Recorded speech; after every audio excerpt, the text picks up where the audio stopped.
Chisa atembera scan. Majeso.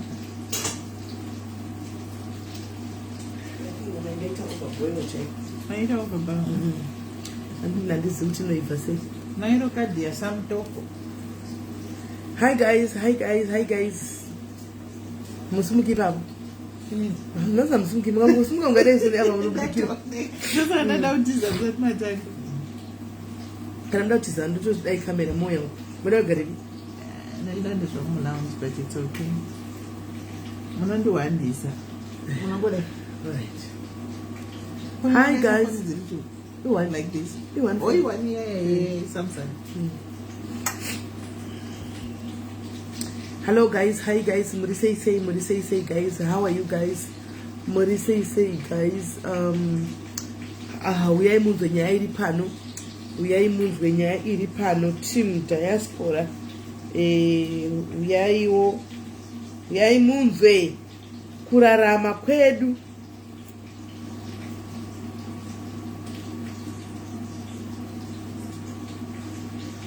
Kurarama kwedu kwakasiyana. Hey, Mascara say guys, how are you guys? I hope you are good guys. Right, listen to this guys.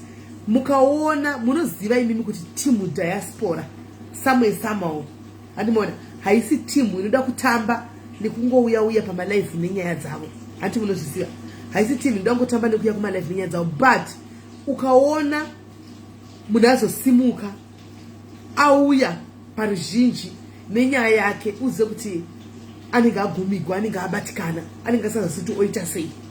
1 2 age chaiyo age ndoda kuti munyatso kuona kuti kune age dzimwe dzekuti mudiaspora muvane ego yavanenge vane kuti kuenda palife kudai bedu wenda tumuteerere mama andika I want you to listen to mama.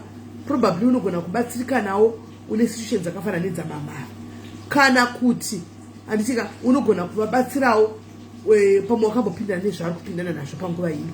It's not easy vanhu vanogara vanorarama kudiaspora vaya kuti vararama. Tikuenda chidzidzawo isu vana mafikiso kuti even mafamilies chaiwo, mafamily members chaiwo anenge asingafari kuti wapinda mune imwe nyika, nokuti pfungwa dzavo ndedzekuti munaenda kudiaspora abudirirani ndizvo.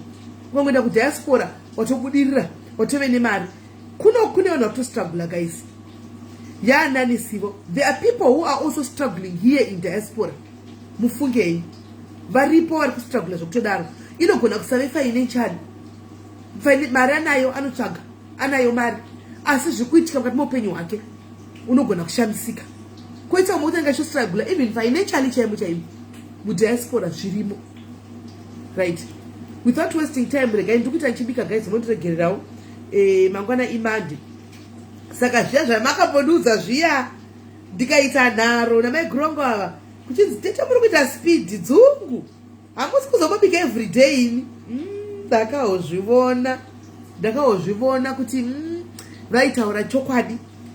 Izvozvi ndikutobika chikafu chevhiki changu namaiguru kuti tongochera tichisa mulunchbox. Chichera kana musi vanenge vasingadi kuchera vanongoonawo kuti vanoisa chii, chingwa, mabhanzi, whatever, wese zvavanoisa vaenda kubasa. Andika ndo zviri kunoku, ndo zviripo. Right, regai ndivadedze muzvinzwire zvisere. Hope vasaketa one. This in Okuka. Fine. Okay. Fine. Hello. Masquera say mama. SIS MELLY masquera say. Right, tasquera mama. Kunonzi imbudzi kuzvarira pavanhu kuti nditandigwembwa. Hesi lulu mwanangu kuti nditandigwembwa. Ndataura nemi ndikatoti nyaya indoitora serious nokuti ndikaona munhu zera renyu rekutanga 1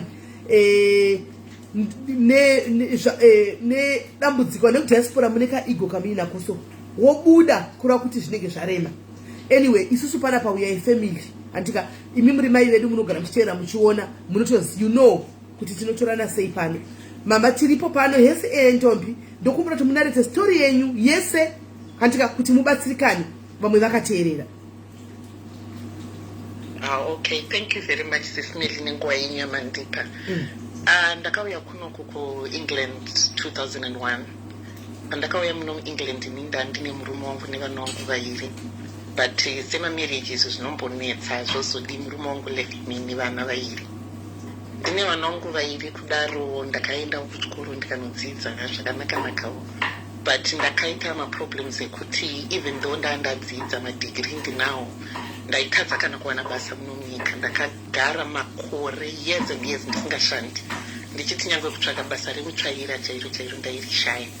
Ndo zvakazoita kuti ndiende kuchikoro ndichiramba ndichiwedzera kudzidza kwangu, ndaitira kuti ndiwane magrants ayai kuti ndikwanise kuchengeta vana ndakagara muno. But ndagara vana vangu vakura, aiwa ndiri kuti kandakudza vana vangu. It was very difficult. But 2 years ago mwana wangu mukomana is 28 now, akangotanga kupenga zvekutonyatsorasika pfungwa zviya zvekusatomboziva inini kana kuti ndinani.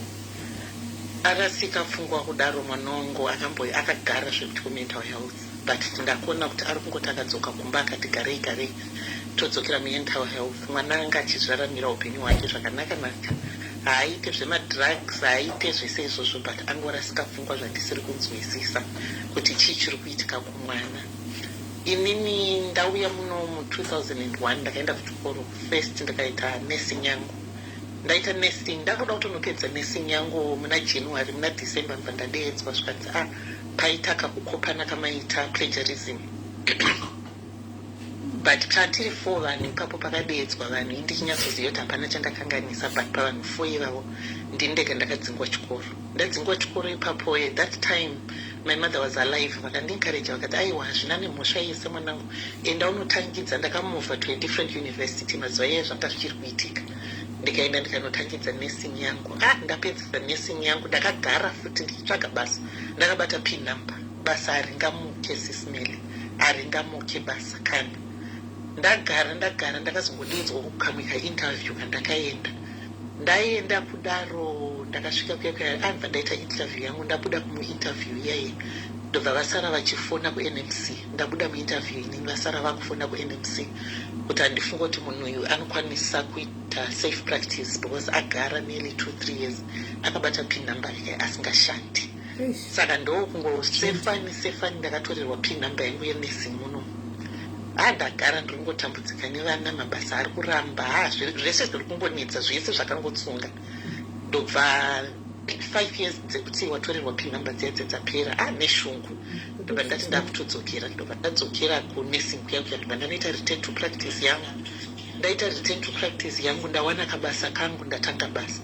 Ndichingonotanga basa kudai ndokutanga kupenga kwemwana mukomana.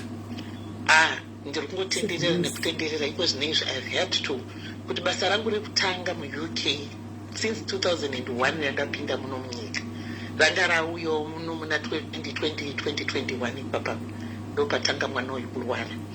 Arwara kudaro handichakwanisa kuenda kubasa kuya, ndadropa down from full time ndakuita part time, upenyu hwasunga zvakare.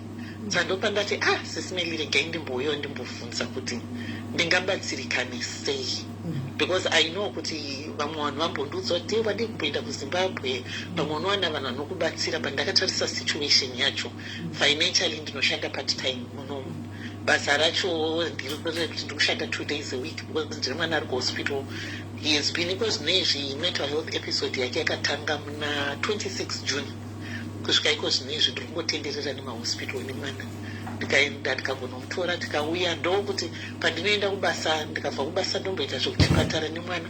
Baba vavo varimo zvavo muno munyika, but 15 years asati amboisa kana ziso rake pavana vake. Saka ndini nemukoma wangu, ndine mwana wamai vangu, mukoma wangu ari muno. Saka ndini naiye tiri kungomhanya nemwana iyeyo. Saka ndamboyo ndikati regai ndinzwe kuti vanhu vangandibatsirawo sei, ndambonamata.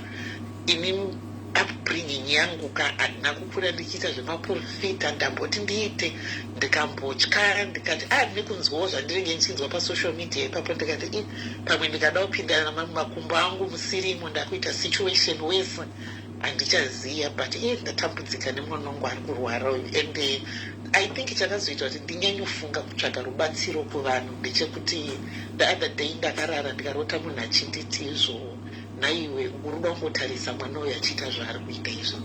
saka zvakandinetsa because inini I don't normally believe muzvinhu zvakawanda wanda, but zvakangondinetsa ndikati aiwa hazvichaita kuti ndirambe ndakangogara saamai ndichitarisa mwana achingotetereka, munhu angani kaupenyu kake 28 achitorarama independently ari kumba kwake zvakanaka but zvangouyawo.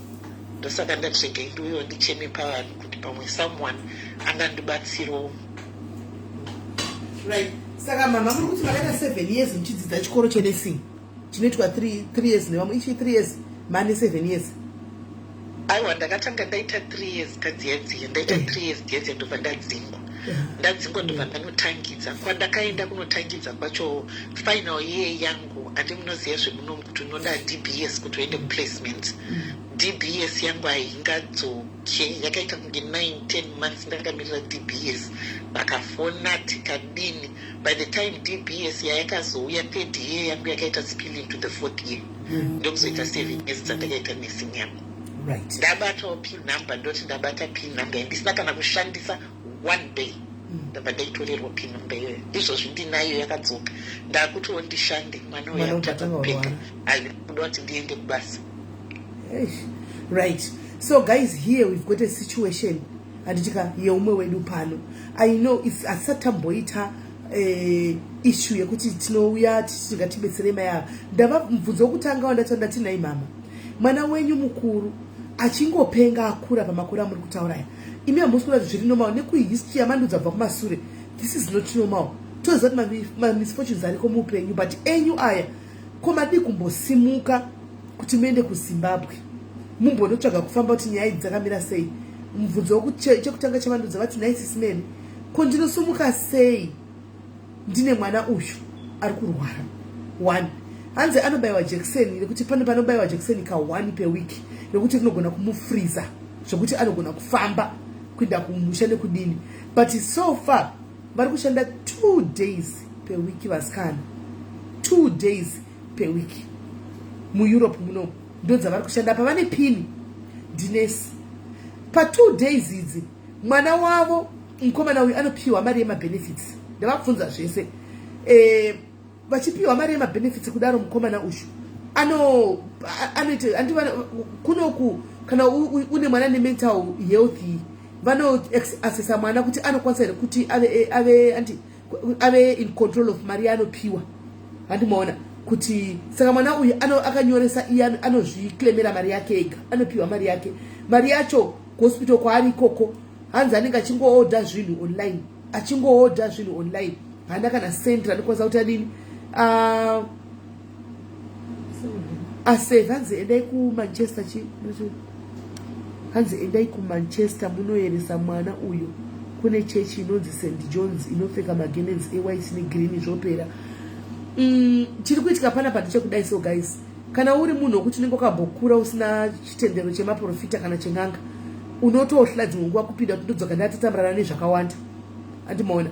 Saka ndinokumbirawo rubatsiro guys. Kanzi ngavaende kwaprofit. Ndo kuZimbabwe kwanda ndichitaura chari plus kune munhu uya murume uya ari kurapa vanhu vanorwara njere uya. Ari kurapa vanhu vanorwara njere uya akambobuda ina saint uya. And tikatoona munhu uya akatogwa nemadhumbu akane tsvina ari pana. Takazomona after some weeks adzoka ari clean tikatovhunduka kuti ndiye munhu uya ere.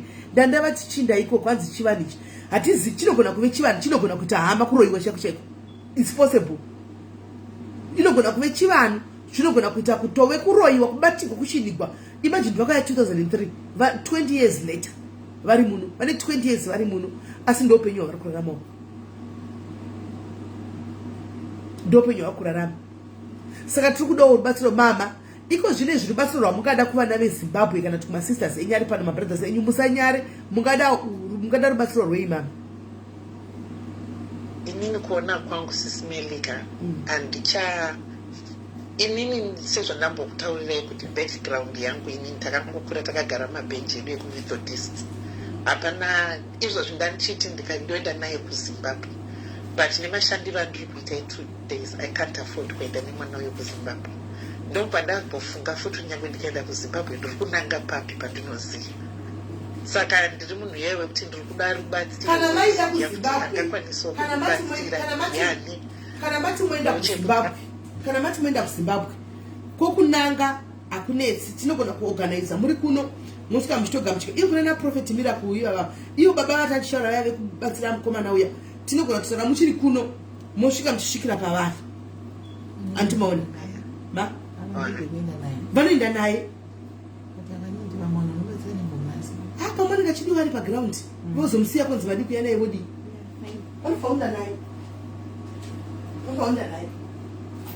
saka da kuti mutaure imimi chamunyasoda kuti muda kubatsirwa nei totangira ipapo inini SIS MELLY chingandifadze kunge ndakawana mari yekuti ndikwanise kufamba nemwana uyu because like I'm saying kuti ndagara muno munyika since 2001 ndakatangawo kushanda 2021 ndatanga kushanda 2021 ndati regai ndishande ndakangoti shande mwana achibva atanga kupenga I have to work part time mari yandinotambira haitombokavha kana rent yangu chaiyo every month ndinenge nditori neheadache chaiyo yekuti ndokurarama sei muno munyika saka chekutanga I think imari yekuti ndikwanise kufamba nemwana iyeyo tiende mari andigonera kuti at least tine mapepa edu emuno munyika saka ndinokwanisa kufamba naye nekudzoka naye timbonoona kuti chii chiri kutandanisa mwana iyeyo muri kunzvimbo inonzi chii mama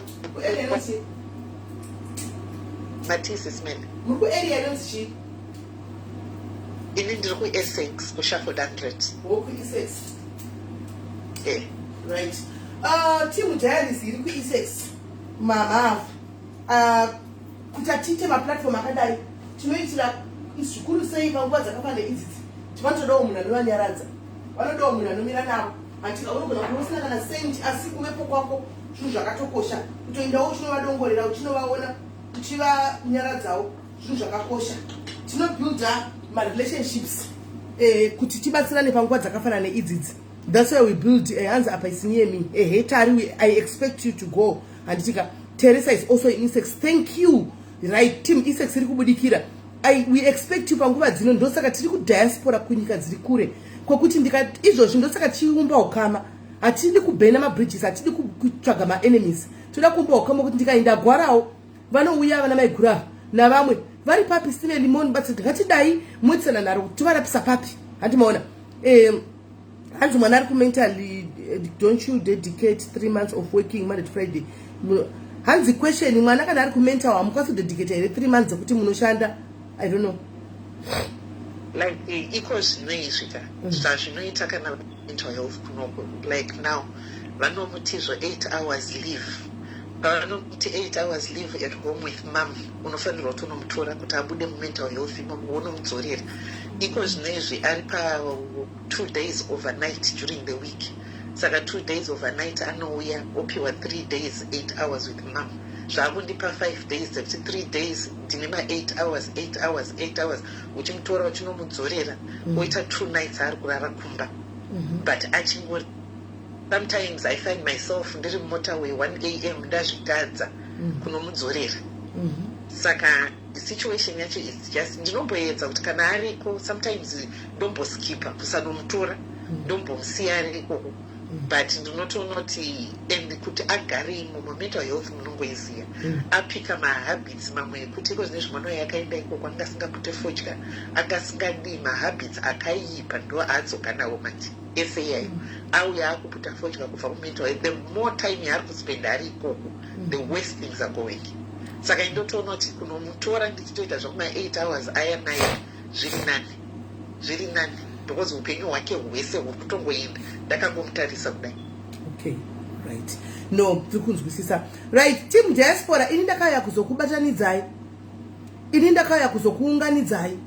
kana maita zvokuvhairirana muchiti ini ndinokubatanidzai thank you very much ndaona message apa yauya yati ndipei address ndokuti madiaries ikoko ndokuti isusu patinenge tasvika ndichakupa uya kuwhatsapp kwangu ndokupa address woindawo wonovaona anditika hanzi team therapy let's go tomorrow na havering okay amene team Essex munodiwo munoronga kuti munoita sei asi panguva ino guys hanzi mukaita 8 hours manje koimimi kushanda ke ndo pari kunetsa Kimbali kuti mwana arwara kuti vachishanda okay kuti vachishanda pari kunetsa nai mama ko mukaningira mondozokupai post code kusera ngakupipa nevanhu andi ko zvazvo kuti mukaudza mwana kuti handikwanisi hospital I can't come azvite plus kana makuti mudana nekuZimbabwe imimi anozobva vanobvumidza kumubudisa ere mumental facility ndozvandanchitizvo ane jekiseni majekiseni anobayiwa every week saka kana ndafunga kuti ndoda kusumuka naye ndenge ndakutongotaura ndenge ndakutongoti musi wanongoribayiwa ndotomuka naye ipapo ndotoenda naye kuti amhine kuti ndinenge ndakuzvifambisa sei pamwe ndenge ndakutonyatsokumbira kumbovaudza I don't know sanesi pamwe vanokwanisa wandipa here jekiseni randizivi kuti ndenge ndakuzozvifambisa sei ipapo right. So panapa tine manhingikira akawanda, tine maoptions ari kuuya akawanda zvokuti dhumu comment section vamwe vari kutaura hanzi asi pasection here tichagoziva dzalanguage dzenyu idzi dzamanesi tichagodziwa ari pasection iko zvino izvi but neprogress yaita because ara ikoko kubva June kusvika iko zvino izvi ndine meeting navo mangwana zvokuti I think vachamuisa off section vachida kuona kuti package of care kana kuti supported living kana kuti hameno zvavari kuronga naye zvavanenge vazoti tironge mangwana ndiandienda kuziva kuti way forward yake yakamira sei but handifunga kuti vachati vakumuburitsa because vachamirira kuti vaite care yake semunhu angachigara ega kumba kwake right. Mati mangwana imimi muri kunosangana nevanhu kuti muite meeting nenyaya yemwana kuba kuhospital handitika then mucomment section I've got ndine one handitika munhu hangu andoziva asikamwine vanhu asi nindomuziva nekuti handingomanyi kuudza vanhu ari muno muUK handika ari mucomment section atotaura kuti SIS MELLY ngava yekuseri mai afa ndoda kuti mama ndichipedza panapa mumboinda kune munhu ye antimaona then muchienda kumunhu ye zvakare kune zvataurwa hanzi chechi yeSt John inangu handiizivi chechi yeSt John's kwanzi iri kuManchester because ndoreva kuti ndoda kuti tichengete trial local musati maenda kuZimbabwe handimaona kutogona kuwana rubatsiro muno kana zvaita muno mutotenda Mwari kana zvisina toona way forward kuti manje toita setibatsira kuti muinde kupi muinde kumusha kunoti kuenda kwenyu kuti nani pane kutounza munhu kunoko kutoenda kumusha kuri nani kuti mari yacho kunza munhu hapana handimaona so pane papa pane munhu aripo ndichataura nemi ndokupai mombotaura naye mombotoona kuti haukufambe muchindipa feedback then kune chichi yataugwa kuManchester St John's ine machitipawo madirections chaiwo maikejeni kuti St John's ishi iri papi animaona St John's iri papi kuti vati vainde vachiziva umwe akati she can work night shifts vedu vaswera dhuva zuva rose nemwana waenda ku-night shift makuseni waenda notora mwana vedu inyama idzi asikana inyama iyi asikana masikati vaswera nemwana 8 hours vachinomudropa vati kubasa makuseni wamuka vachina notora mwana avachazorori asikana vanodona vakafa zveneupi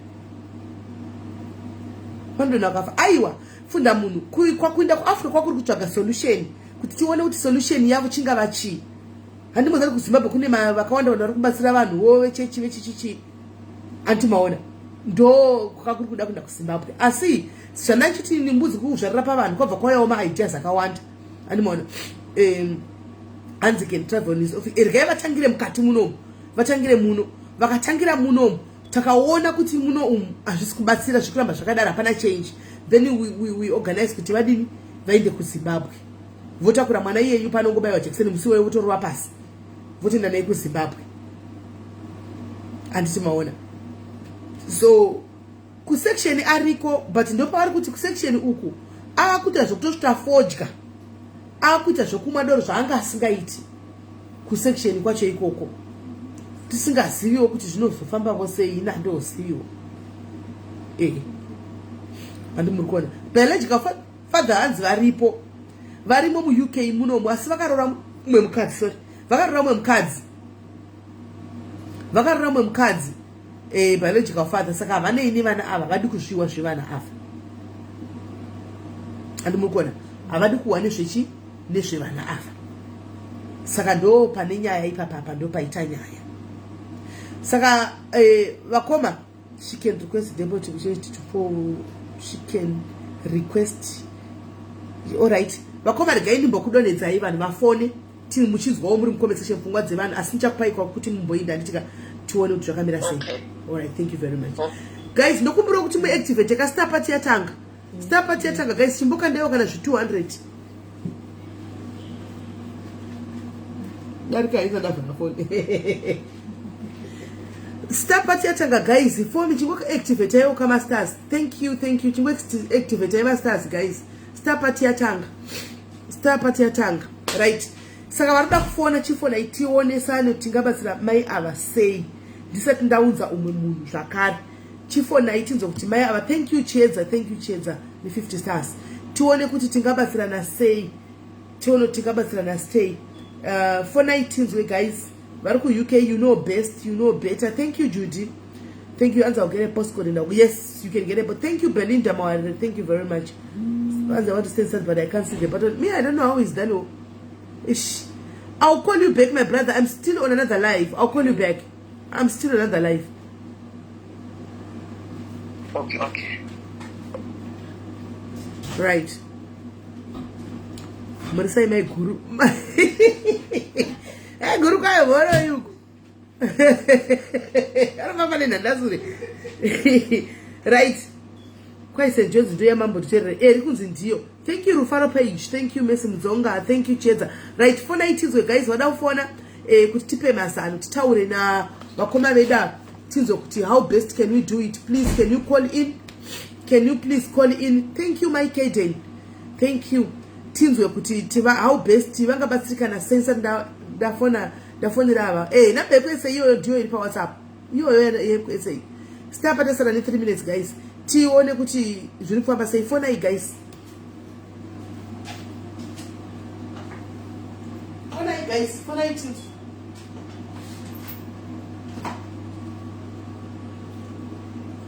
For 9 guys, tinzwe kuti tingavanga batsirikana sei.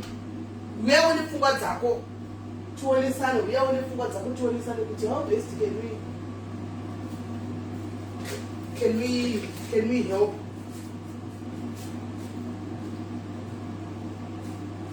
Okay. And I have this one on. Hi dear. Hi, SIS MELLY. Yes, please say. Hello, please say.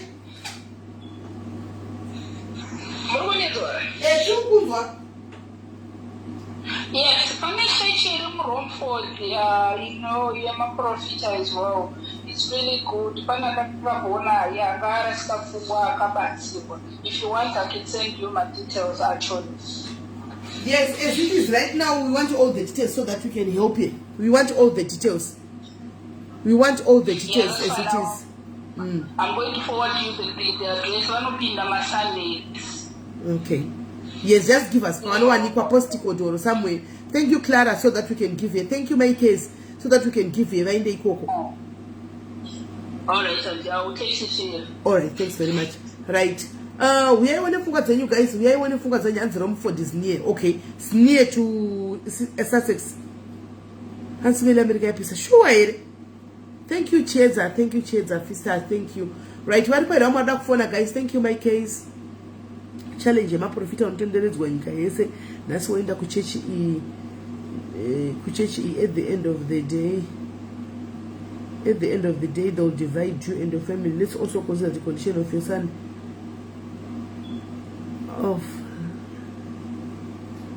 Let's also consider the condition. These my prophets are in business. I suggest we have days of fasting and praying here. Let's give God a chance. Remember, we believe that with God all things are possible. The same God you worship is the same God the prophet worship. Remember the story of the man who was at Bethsaida for 30 years. Please put the trust and faith in God. God will surely visit you. He knows what you are going through. Mukoma more boys, I see your comment. It's a very good comment.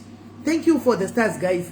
It's a very good comment. But Mukoma more boys, to be honest with you, I trust in God. I believe in the God that you serve, the God that we serve. I trust in God. Makamba notice but kutikana uri pa situation iwewe wachona uri pa situation zvinokuremera kudedza Mwari sekucheka kuti ufuga modedze Mwari uti Mwari ndiri pano ndranga read, this is what I'm going through. Unonzwa kukundikana sometimes mufunge. So as much as we want to we can get into fasting now. Tinogona kupinda fasting vanokwanisa vese we fast totobatanzira nema problems and vamwe what tinge tinao antika start party activate of. Thank you very much animona toningira totanga kuti we fasting, but zvinodana ivo vacho vaine faith yekuti zvinhu zviri kuitika izvi handika ndinogona, because tikavafastira isusu ivo mwoyo wavo usipo wakashungurudzika. Mukoma more boys, I tell you azviti she won't come up right. Rose chera rakangokumirira kuseri. Thank you my kedentori star part, thank you. She won't come up right. Zvinoda ivo vave panzvimbo mwoyo wakadzikama chibeliever.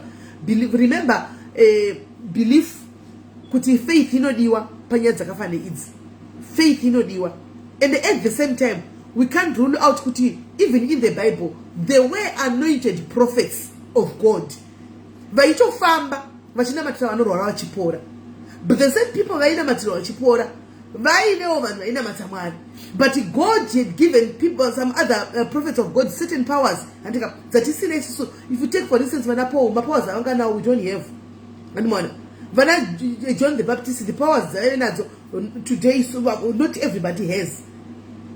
There's nothing wrong in going kana munhu ari wechokwadi munhu waMwari kuti akubatsira kuna matire, because it's only fivefold ministries. Kuve prophet, a prophet is a fivefold ministry.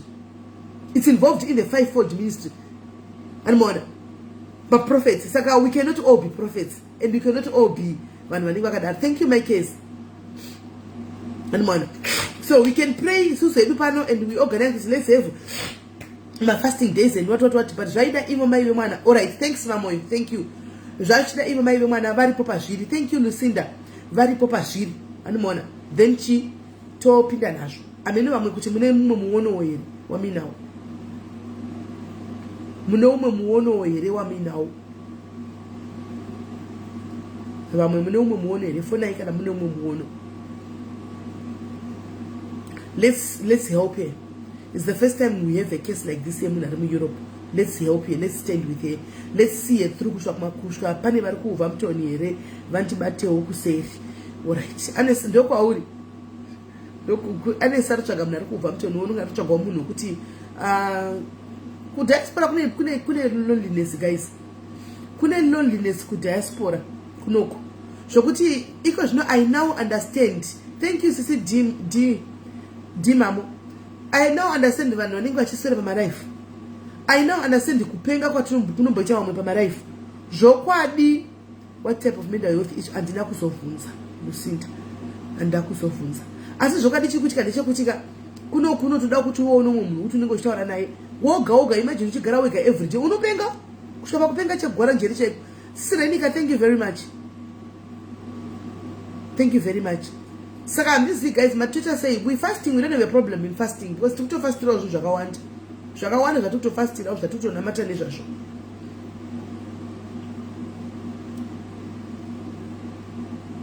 Kwemazuna sei tigara pano simeli ndaizvibvunza kuti sei vanhu vekudiaspora kuti ndami simeli vamwe vatondituka sei musiri kupinda palive. Saka ndaishaya kuti are they normal? Zviri kuitika. Now I understand you guys. I understand you. Unobatedza kama life ukakwira ukadzika unobatedza.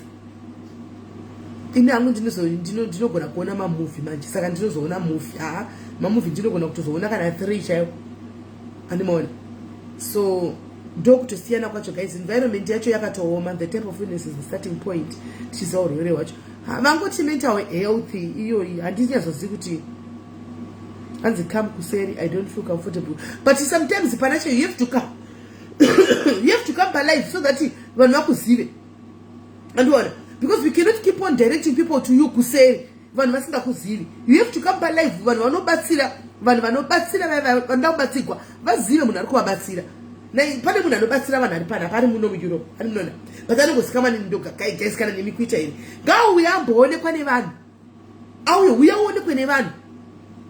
Vanhu vazoti vari kuenda kunobatsirwa kupi? Hello Lucinda.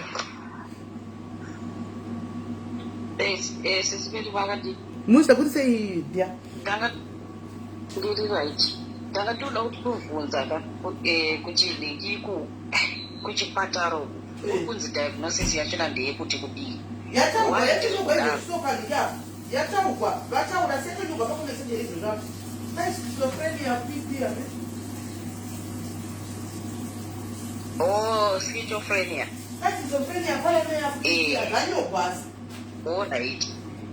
Because chandikufungira zvangu ndechekuti pakuenda kuZimbabwe kubatsirwa ikoko I think it's doable anditi.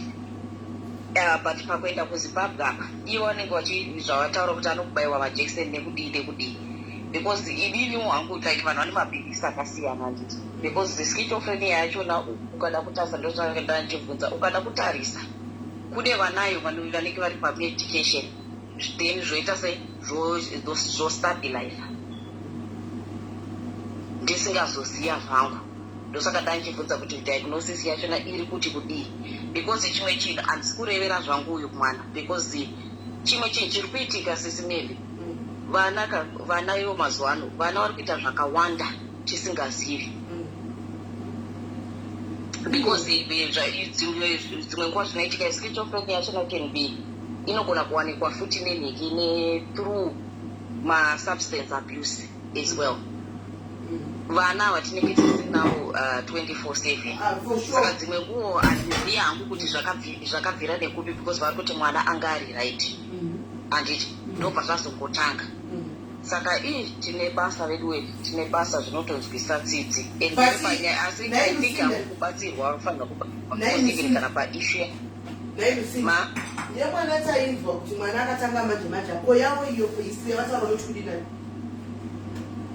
ndo zvatikuda kutaura kuti ishu yavo iyo vari kudawo kubatsirwa is spiritual. Inini I'm standing on kuti spiritual as well she needs help, then medical as well she needs help. Ndo maonero angu andiri kuita medical kuti mwana as well ndosaka ndandi kufunga kuti diagnosis yemwana iri kuti kudii as well. I know kuti vanhu they dismiss a lot pakuti hazvidi mwana anokotanga kupenga hazvidi mishonga nekudii but mamwe manhiki maissues achona I think kuti sometimes there's medication anostabilize munhu anenge ane mental health yakadaro. Right. Ndo mafungira angu. Thank you. Thank you very much. Ngatione titange nekuti vainemo muno muchezvizo mune tione kuti aufa then we start from there. Like I pay umwe guys akuda kuuyawo ataura something tisati afonera mukomana kumesa mukoma utiregerera guys isapa inotiregerera. Hello. Hi my sister. Hi, SIS MELLY murise. Ndiri right murise. Ndiri right ndanzwa hangu nhau yanga ichitaurwa namadha vedu aya. Personally ini handizive vamwe nomwe tine maonerero akasiyana. Personally I think ngavambouye kutsvaga kubetserwa zvamataura zvekuti hana yemunhu nyangwe vanhu tikati tikuvanamatira tikuvatsanira ivo vanofanira kunge vari on. Of course. And sometimes kana une dambudziko rakakuremera unoshayiwa simba. One. And two, nyangwe kuti vaende kuAfrica hatisi kuramba kuti kuAfrica ngavaendi but nehondo dzavakatakurana nadzo at the moment vanogona kutadza kufamba zvakanaka. Of course. One.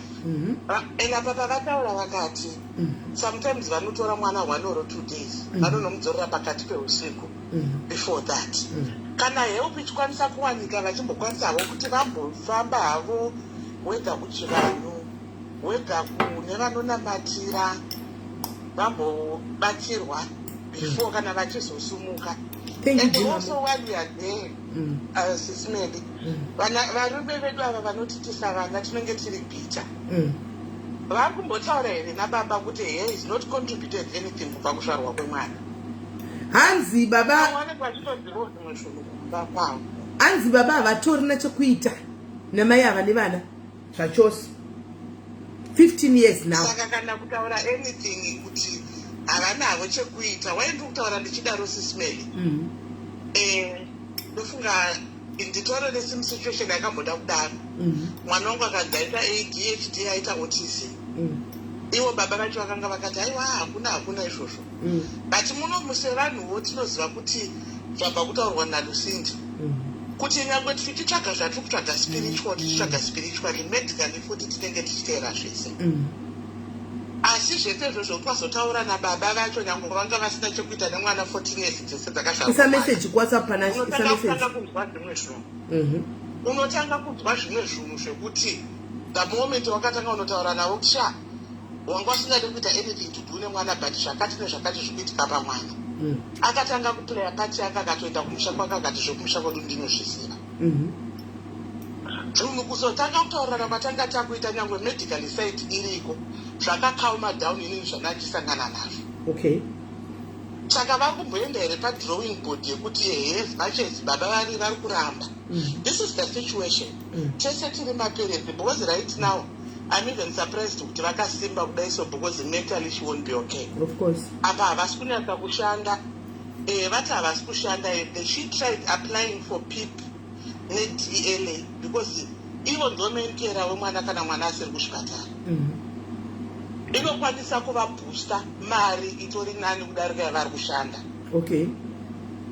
For her mentally as well, when one man is challenging like that, I understand that been through an out center secondary hospital. But one wakashika to extend the good I know mangara kuma prisa ta mai wangu ara kundura 14-year-old girl. Oh. Usna ngokubata usna kumurova. Thank you understand. And then nini ndotoshanda onditorionesi. Kutosvika kokuti unenge wakuongororwa kuti zvechokwadi uri right here ndizvo iro. Asi nenhau yekuti tine zvimwe zvatakasangana nazvo inini ndinonabata kumasowe atinge munotozviziva madzimai atimeri kuti nditoriwo muprofita kumasowe asi nekuti unenge uchiziva maphysical nemamental side aunenge uchisangana nazvo medically futi tofanira kuitawo pati yavo saka mai ava she needs even counseling chaiyo even people around here because unopinda mudepression yekutadza kunzwisisa kuti uri kuita sei saka before even vasumuka kuti vafambe kuenda kumusha nemamiriro avanga vachitaura situation nemwana wavo ivo ngavambotanga vambobvisirwa mhepo iri pamberi pavo kuti nyangwe vakazosumuka vachiti vakuenda kumusha mhepo iyoyo inenge yambotwasanudzwaita havasi kuda vanhu vemari ndokunga pane vamwe vanhu vambosagesta vamwe vanhu vari muno kuuk but ndatotaura ndikati vamwe vanhu vato vari kutaurwa vana nababa maikoro vanochaja ma250 aiwa vanosechachidi aiwa isachibhadharigu pano ndepe mahara pano icommunity page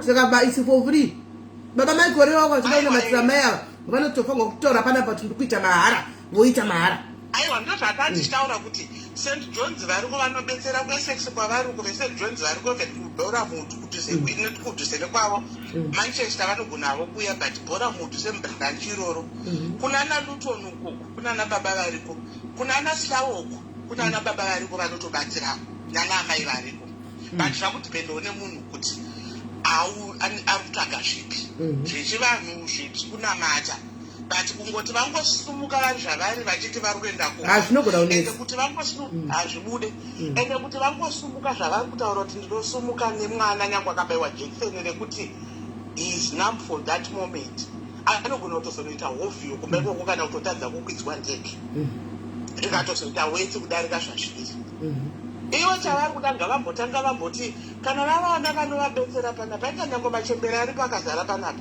machembere maprofita betsera yabaya vambobovavhenekera kana baba vachona ivavo vanhu vambovavakira munamati wekuti baba vacho vakwanise kutaura but am sure kuti ivo vane background yavo yekumusha kwavo ine mhepo dzavo dziri kuvateera amai avo but nyange kumusoro kwavo kwababa vemwana uyu ngavambogara pasi vambodzokerwawo padrawing board fungawa kwangu tikuonesana imi manti muri madzimai munonamatira here munongovanamatira ka tiri muri madzimai kaini ende munoshandira aiwa inini ndinonamatira asi pane zvimwe zvaunoziva kuti zvazvise zvezera rangu ndosaka ndatombonyora mukomendi mazviona here pamweya kuti zvazvise zera renyu taurai chokwadi tiudzei chokwadi vakombe vabatsirikana kana matoona pamweya kuti zvazvise zera rangu vaudzei vazive vatatanga kutaura ndatotaura ndikatoti vatorawo nemhepo dziri pavari but isusu pane pamwe paunoziva kuti izvi zvazvisi zvezera rangu asi unongotoziva kuti munhu anenge ane tsvimbo yemudzimu nemashariro akaenda kana paluton kana pasilawo unenge uchiziva kuti varipo ndiwo vane tsvimbowo dzacho vanogona kuvabatsirawo zvimwe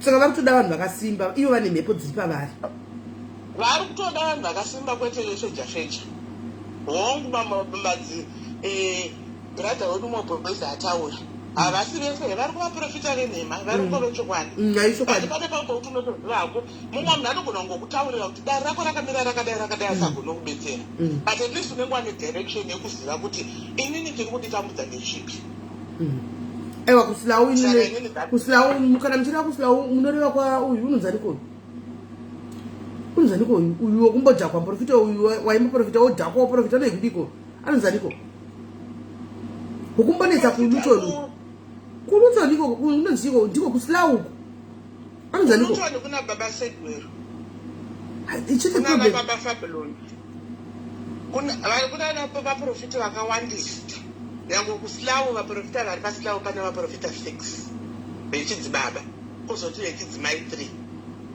ainziroti here munhu kana vamwe vanotobva kutoti uyu ane tsvimbo yemudzimu nemashitaki nyangwe zvimwe zvinhu zvikasatadza kusununguka ipapo atleast vanenge vapuwa direction kuti dare rako rakatange kurapa parichinanga pakati nyangwe vakazoti vari kuda kuzoenda kumusha yasekendari vakati right now ivo kurarama kwavo ngavapiwe tsamba dzemadhokta avo emwana vaaplaye pipi vaaplaye DLA because ndo vanombogara nemwana ndo main care emwana at least imari inovabetsera kuti vasarambe vachitambudzika nyange vakati havasi kuenda basa zvese marekodzi emwana vanenge vano kuti ndo main care wemwana pakaitika emergency kuchipatara ndo vari kudaitwa saka imari dzinogona kuvabetsera idzodzo.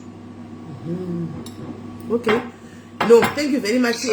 Imimi mondikandira kuseri pamunofunga kuti vanganange kuseri pamunofunga kuti vanganange kuti vangabatsigwi ndikandirei aiwa ndokukandira SIS MELLY sharp ati gore rino tichapinda chechi yamasowe kuno England kuno Europe tichatoenda kumasowe Abrahama Gabriel takatopinda kunopinda masowe gore rino pakaipa inzwa timu rakabva kuSouth Africa remakosi roda zvinhu kwai tikonectei kuna madzibaba rodi oda kutoita ndakanaisaya kundobatsirwa waapostoli and then madzibaba eprofita vatasaka bhegi kavo pavakabuda takaona bhegi richisheka ndo patakada kuziva kuti chii chiri musecho kudongorera kudai wanike inyoka pakamhanyiwa serious poshi ndo yandiri kutaura ivavo madzibaba ndikikira uyu timu SAE yakuti ndakuda kuenda unikikiri ndoda kuenda esifadziri kuti ndipei ndiendeko right saka tine panashe fona regai ndimbopa panashe fone mumuzive pano mumuzive kuitira vanoda kuenda kwaari antika vanoda kuenda kwaari kubva pano padiaries muinde muchizva kumunhu wamuri kuenda kwaari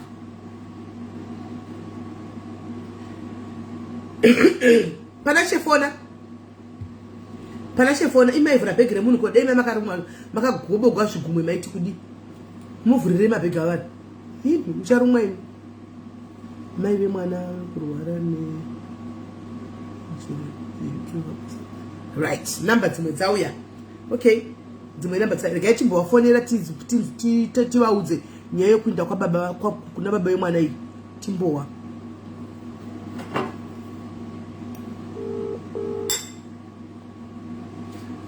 vakombe hello baba vemwana muri kutaura navo here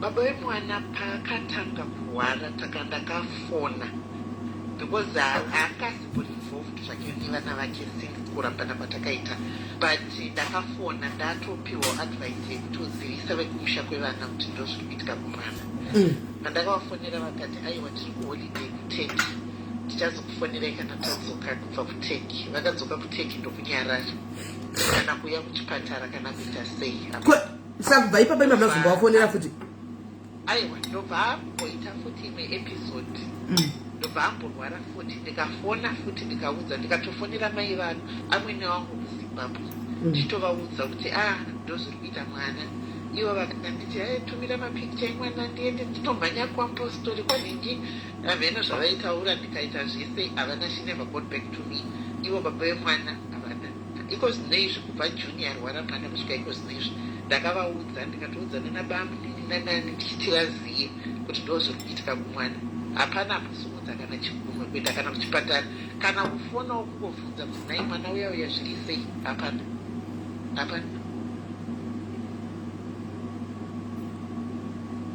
okay hanzi naPauline maitaku inini mental health nurse ndinoti ndatore mushonga from the psychiatric we have people vakurarama on treatment muno ava nediagnosis saka ari kuda input from children and adolescents mental health and support ipapo pakuti vaite psychiatric vari kuita ndinobvumirana nemi, but ukateerera kwavatanga kutaura kumashure history yavo chaiche yekuti vanoita 7 years nursing, voita nursing vorambigwa ivo voga, vodzokera futizve votorigwa pini vodzokera. Izvi zvacho hazvisi kumira stress ameno, zvinhu zvavo ivo pachavo. Madzimai varume vatouya pavatoya vakati ndatoona ndikataura kuti ivo pachavo vane mhepo dziri pavari vataura. Ane mavanzwa dzimadzimai vari muno. Handirambi kuti vanhu vanorwara nemental health, izvozvo handizvirambi, but the frequency nezvacho zvanenge achitaura nezvandinoona inini ndega ndinotozviona kuti zvinhu izvi mental health iripo. Ndosaka ndiri kuita agree nepathway yavamupa yetreatment and everything, but iwewe munhu unonyatsozviziva kuti this is not normal. Mwana wangu does not take any drug, haazi padrug, akasingapute fodya kana wawa hahano, kari kamunhu katori neupenyu chaiwo chaiwo. Saka ndega samai vake ndinotozviona kuti there is something else behind this. Nemafree nezviri kungoramba zvichiitika, unoziva alright, apiwa majekiseni acho chistabilizer ka chistabilizer, haungati 6 months ndi right, wotanga futi 2 months, wotanga futi. Eniko zvinaizvi kana akauya kumba every time pavanodzokera they drug testing, vanoita drug testing. Akangouya kumba achidzokera, that's one of the first things they do is drug testing. Haana kana drug rakunwa kana chii, but ndotozviona kuti there is something bigger. And I think chazonyanya ndishungurudza is the fact kuti baba vacho unovaudza kuti mwana ndo situation yavari mental wellness, voramba vakapeta maoko. Mukadzi wacho murudzivi wakarora muZimbabwe ko mukambotipa tikambova vhurupuzvambijani vambotiudzawo kuti nemhaka iyei vachidhinowa mwana wavo achinzi ari kurwara. Hamusemi muri kugwara ka dema muri machitanda basa rendakarambana nemukadzi ko mwana timbobvunza mukadzi uyu kuti anohwa sei chako chako achise kusiya mwana achigwara wemurume wake wanoti anoda. aiwa ichokwadi. Ava vakangozvigarira kana vari kuholiday vanotomidza kuti tiri kuholiday tozozviona tauya, kana vadzoka havatitsvake kana kubvunza kana kudii, havatsvake. Mune vana vangani? Ndine vana vairi. Umaripi? Ari muno muengland muno. She's okay, iye ari right. She's okay. Saka baba maramba tichivafoneni zvingakonzeresa zvingandikonzeresa maproblem navo, because chandisiri kutrasta futi ndezvekuti izvozvizvi kunyarara kwavo ndiyeri zviri kubvepi, ndo zvandinetsa izvozvo zvisipili, because tatakagara zvakanaka nditwanatwa despite zvangu maproblems etinawo, but nothing as big as this. Iko unotadza kana kurara, unoziva iproblem iya yedu, ukarara ukapepuka na 2 haurari futi, hauchatorari. No, but handisi. No, manamba ndapiwa. Pandokupai manamba yamukaenda kuvana vandi. Musapuwe kana musatsaru mukangoudzwa makuudzwa zvemani mundiudzi. Isatibhadhari kana senti kwatinoenda. Totenda kana zvaita. Atibhadhari kana senti because it's a community page. Anditika. Saka kana mainda muno batsigwa mobatsigwa kana zvaita please come back nefeedback kuti vamwe vane maproblem vanotoriwo nevamwe vanhu vari pano vanotori nemaproblem akadaro vangwasitogona kubuda pachena vachatobuda pachena nekuti mabuda pachena asi tinemi all the way mundisire postcode kune vada kuzokonai vanogara kuside kwenyu vauye kuzokonai mundisira postcode neaddress ani ndovapa. Thank you very much. Right. Saka imimi guys timu riri kuenda mangwana rinogara kudhuze uko rinoenda uko handimukona right gatimbonzo wangu kufona. Hello. Yes, maswera sei? Ndangoti ngobatsira mama vapadiki kanda ndivabatsire ndivape chenjedzo dzangu. Ndazwa dziko ravo vachitaura baba kutanga. Zvazvinoita ndezvekuti even murume kana ari kunzi akaramba akanyarara zvinoita kuti varume kwatinenge takabva kwatandakarorwa vanogona kutifungira zvinhu kutotitumudzira manhepo kuti isusu upenyu hwendeshaya chinji musaivi zvazvinoita saka mama changu ndinongokumbira nje kuti vakwanisa kuira nababa wemwana vazokwanisa kufamba pamwe chete kundona zvinhu zvichifamba because vanhu vekumba kwatinenge takarongwa kwatakabva vanogona kutisimudzira mhepo yekuda kuita shaifana. asi nhai vhuvhusoko baba vemwana vari kunzi vakaudzwa vakati ndichauya kandabva holiday nemukadzi wangu tiri kuteki vakadzoka havana kuuya vakaudzwazve havana kuuya saka pavoita sei kuti baba vemwana vave involved vodii vanga vatsvaga munhu asi izvozvo vati havasi kuti because kankamweni kuti makavadaidza pachivhitivhiti panapa inogona kuzonesa munyasi pakakwanisa kutaura navo kuseri muonesana kuseri pasi pasocial media mubatsirana nababa vomwana ava because inini ndinonzizva kuti kwaukarorwa nogona kudzidzirwa mhepo kana usina kusimba mukurwarisirwa vana vagova marumbi vana vagozopinga vana vagotokupandukira kana usina kusimba kuti rinenge iri shaisano unosungirwa zvinhu unoendeomen vandinotakura navo vari kuenda through this vachitozoyambuka saka amaika what you need to do mwana uyu even makafamba naye mega pasina baba anongoramba ari the same zviri kuda baba vomwana vanhu vekumusha womurume vanogona vakatokuitisa ishaisano yekuti imimi wacho mutongozovawo kuti rombe nekuti makaramba hama yavo kuri makaramba nawa vachada kuti mukuni ndini mukuru ndini chii apa patone mwana ane dambudziko renyuka dambudziko ndarinzwa rinozogonogadzikapo pamberi but gadzirisei dambudziko hombe iri ndotichatoenza dambudziko hombe rimusha nekuti imimi wacho cheka nichatoenda mudepression imwe isingaiti but mwana uyu itai kuti baba vake vavepo mufambe pamwe chete vagadzirise zvakaitika asi ini ndoziva kuti vekumushe kwemurume wangu nongo vari kutofunzira mhepo dzose dzamuri kusangana nadzo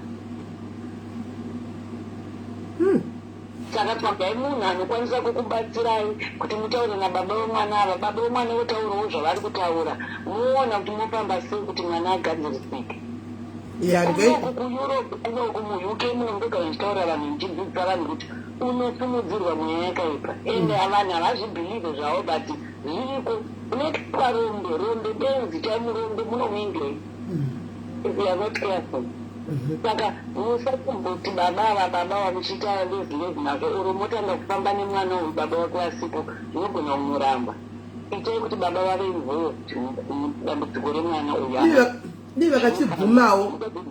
vakachibvumawo hakunawo here remedi dzekuti vana baba vabvume izi aiwa but murume vakarambana nawo isu munombona chimwe totora munhu wanorara naye unogara neimba nodyira chikafu chako kandiwo vanogana kugadziriswa but uyu manje murume ari kuneimba anikuingoni kwakutongoda kungotovasukutena ivo amaiwo vongogezawo kana neweti yavo vogezawo nemwana wavo vachikumbirirawo kunereravo vazonewe kwavo vadzimu zvivhurikewo even kuti baba ava vagonzwisisawo maproblem weti yenyu chaiyo amai inokwanisa kuti zvinhu zvinake pasina mushonga pasina n'anga pasina muprofita imimi samai vakabereka mwana ndambonyora mucomment section ndikade maiwana marecords aya yataimidza kuzimbabwe ayai unipisira mumba mukubeketera nerei kwenyu mamhepo anobuda because kupengaka but pane mamhepo anenge akaiswa pamwana paanouya kumba kuyapisira mungomuti kana achibvumawo mungomuti afemirwa hazvii marizvi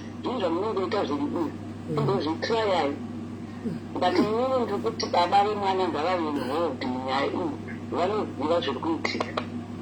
Wow, right, thank you chembereso regai ndigosvara namai vacho kuseri kuti vanobvuma here kuti ndinde ndoga kuseri kuna baba vemwana ndotaura nababa vemwana toga kuseri kujasi kungotaura zvemwana chete kungoti mwana akwanise kudii vakwanise kubvumirana namai avo kuti mwana arapiwe because social media vanhu varume havadi vanofunga kuti vadzikisirwa vadisa kataura navo kuseri motsananguriro chemunhu mukuru mogadzirawo kumbofamba vanotsvaga kwavanoenda ina hamba handikupa kuti ndavaende kwakati but ndinoti zvinoda zvese zviri kuda baba vomwana varipo mama vanogona kukwira ndege vakaenda nemwana kuzimbabwe vikashaya mari ngavave nababa vomwana ndo vanoziva kuti chii chikuitika mwana uyu ndiweropa rababa ivoiva amai vacho vanozofanira kunge vachizogezwa onekwa vari kuendawo zvemabasa zvese zviri apane munhu tiuita nesini veingotorwa periodi ogara kuna basa mune mabasa zvinzeka but nekuti pane manhepo kuti amuri kutumirwa ini munofanira kuvhurawo mepe mofamba munobveswa njambwa kana uri munyama wakaikopa nyama penyu wobviswa mai Right.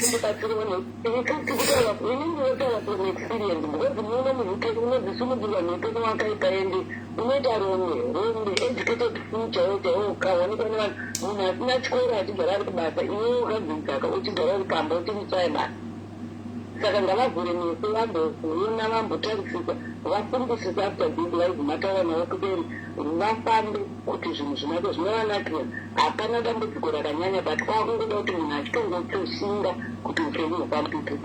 Right. Maita basa ngaini kutaura navo ndinoti ndingataura nababa vacho vemwana here kana kuti pane hama yekuti ingataura nababa vemwana here vatry kuita izvo baba vacho tione kuti haufa.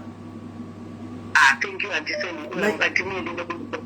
Maita basa, thank you. Right guys, inzwai. Okay. Vaisa number za baba. Vaisa number za baba. Ndigaindi kutaura navo kuseri. Vaisa number za baba vevana. Saka ndigaindi kutaura navo kuseri. Vaisa number za baba vevana.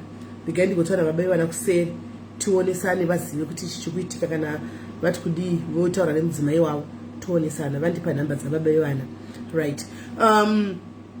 Andi muri kunzwa vanhu vari kudiaspora garai paminamato kana kuti garai pamabute kana kuti garai paweight dzataugwa idzi zvakudhipenda newe kuti unogara uri papi asi musangofambe handika kungofamba isitanaka kungombeya kungofamba kunge vanhu vasina direction mhepo dzinosumudzwa especially kana vakakwira chindege chiemirates ichi kana chinonzi Ethiopian munotonzi mune mari isingaiti newedhe kunototsvukira tsvukiraka handiti maona ingoriwo word of advice madikani vangu masisters ma young sisters ma brothers garai muri paminamato mumhuri imomo mamunoberekwa havasi vese vanofara nekuti wakakwira ndege chero usina chauri kuitawo zvioni havazvioni vanenge vachitoti uri kutobata mari uri kutodini handi maona vachiita zvavanenge vachiita itai kuti mudini mugare muri paminamato pray without ceasing. Hello muri sei Ndanga advice kunowa mwana wavo zvavati ari kupiwa injection every week idhepo raaripiwa every week which means achiri kurwara. Okay. Paanozopiwa re2 weeks anenge achiita 9 paanozonga apiwa re1 month ndo raanozogona kutogara naro like for more than a year. Okay. But a week achiri pakurwara ende vati inova nemiti mangwana ingadaro iri managers yemuwo tribunal zviri kureva kuti kana ari on section 2 vakumisa pasection 3 which means akugara muhospital for 6 months achirapwa. Kana ari pasection 3 achiri padhepo re1 week it's likely kuti anopiwa anoiswa futi pasection 3 continuous. Saka handikurudzire kuti vangaende naye kumba ezvinezvi ma2 days avari kupiwa kuti vange vainaye kumba kuri recovery yake kuona kuti nekuti vanotobvunza kuti zvaanga ari kumba anga achibhihevha sei vari kundoonawo sei amare racho. Saka kana pakuda kuzodischargwa vanenge vakumupa ma1 week leave masection 17 leave. Saka zvino zvandikurudzire kuti vati abaiwe vobva vaenda naye kumba inono ngavambomira kana asvika pastage yekuti adischargwa ndo pavanozokwanisa kuenda naye kumba. For now ngavaite zvemaprofita ari munhu vachibatsirwa. Kune maprofita anogona kuita kuti baba ava mai ava vagone kutaura nababa nezvekurwara kwemwana.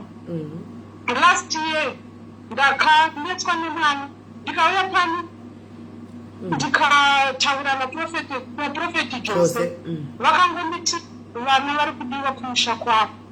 Ndakakwira ndikatoenda kuZimbabwe hati muri kuona. Saka kunyange mai vava kuenda nemwana mukomana chero vari kuti mwana musikana ari right kana vari verudzi rumwe chete ngavaende nevana vavo vari vese vari 2. ini pamakaenda pepaya zvakazodiko ini pamakaenda makafamba mushe zvakadzoka zvachinjee ndakafamba mushe takanyema nekugomo uye kwavanotaura kuti kwakaburikira Holy Spirit takafamba zvakanaka izvino mukomana uya hauchamboziva kuti ndiye aita izvozvo akanga achida kutonzi apenge futi mataurirwa azvo patia zvino izvi kana mukatomuona pamune mushaya kuti ndiye kufamba kuzimbabwe kuri kuda kuuyu ari muhospital adischarge. Alright. Hey, aiwa, thank you very much caller, thank you very much. Iko zvino ndozvo ndogona edza futi prophet Jose kuti vambouya vambonamatira mwana uyu because manhingikiri matestimony abva prophet Jose epana paka they are overwhelming. Ndo munhu andobelieve anyone. My testimonies avo are overwhelming. Umwe yamatobva kubva yamatobva kunzwa iyo. Animoda. My testimonies avo pano aiwa ari overwhelming. Vanhu vakaprofitwa pano makateerera iyo. Vachiudziwa paya. Vamwe vachingona matigoma pasimple prayer iwo yachaiona. Iwo muchikuzanya yemwe nokudla hembe ndimwiza. Mwana aidla hembe uya.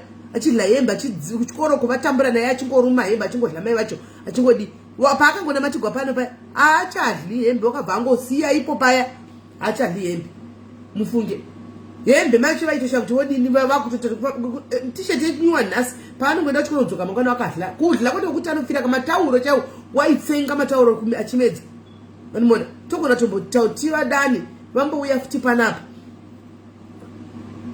hanzi rimwe nangu aidya hembe she's now fine vanhu vakawanda chokwadi animona vakawanda vanhu vakawandisa mufunge vane matestimony kwaprofet chavadedza vambouya panapa usiku vombokunamatira izvakare hanzi avabatikizva kumhanya prophet Jose ndinovadana ini ndikavadana vanouya ndikavadana kuti uyai vanouya prophet Jose remember takatanga navo pano vanonyara takatanga navo pano vachatanga paya tikafamba navo tikavasimudzira navo pano saka tikavadana namba mudzi wani dzaprofet Jose ini ndofana paprivate namba yavanichivapiwe vanhu animona ndinokuvafonera paprivate namba yekuti prophet chimbouyai magarisa vototi muda kuti vanotobva vaseka kuti simeni muda kuti ndiuyeri iniko animona ndoti chitouyai pakati vanotouya vanouya kitchen craft abva avatotega vanouya prophet nokuti prophet munhu wepano mudhayari prophet Jose mudhayari wepanapa mudhayari munhu anendi baba vedu havo vati spiritual father vane chechi yavo asi mudhayari prophet Jose okuti pano anytime vanotozva kuti vanongoya kuti simeli kandai izvo zvedu sisimeli tikudai ini ndinotaura nenyika ndikuenda kwakati sisi ini ndichitouya kunoku ndakatotanga ndatoudziwa prophet vanongonisendera muwhatsapp vanongomuka makuseni kune zimeseji ravo fofonwa kuti simeli ndaona murida kufamba mufambe munyasha mwari vave nemizvo zvenyu zvichanovhurika ndo ndisati nambodi fambai muindi ndikatoseka kuti prophet makangwarisa mazvo wanepi maudzwa nani vanenge vachiona pamweya vadanei vauye kuuk handizivi pauk kuti ndiraitiwe kuti nemhaka vasiri kuya kuuk ndiraichinzwa we can organize that nokuti vane gurupu ravanaro rewhatsapp hanimona asi tisingazivi kuti kugurupu rewhatsapp kusei musigona kunzwa prophet kunoini vari kugurupu rewhatsapp ndo vanogona kutotiudza kuti nemhaka yevasiri kuuya kunoku kaisi nyaya yevhiza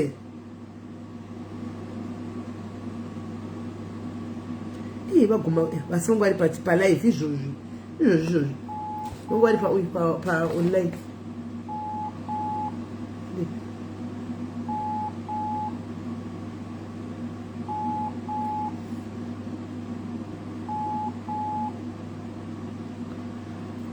prophet happy new year. How are you, Sisi? How are you? Happy New Year. Ndiri right, ndimuri sei kuna amai kumboko? Tinofara zvakanyanyisa, makadini zvenyu? Aiwa tirina takufunga yedu semadhayari tikati mbofonera prophet. Chokwadi, tatosuwa live. Tatosuwa kuboya pa live zvakanyanyisa. Nasiwa vaiva tiri kukudai pa live, asi satawi kudai pa live.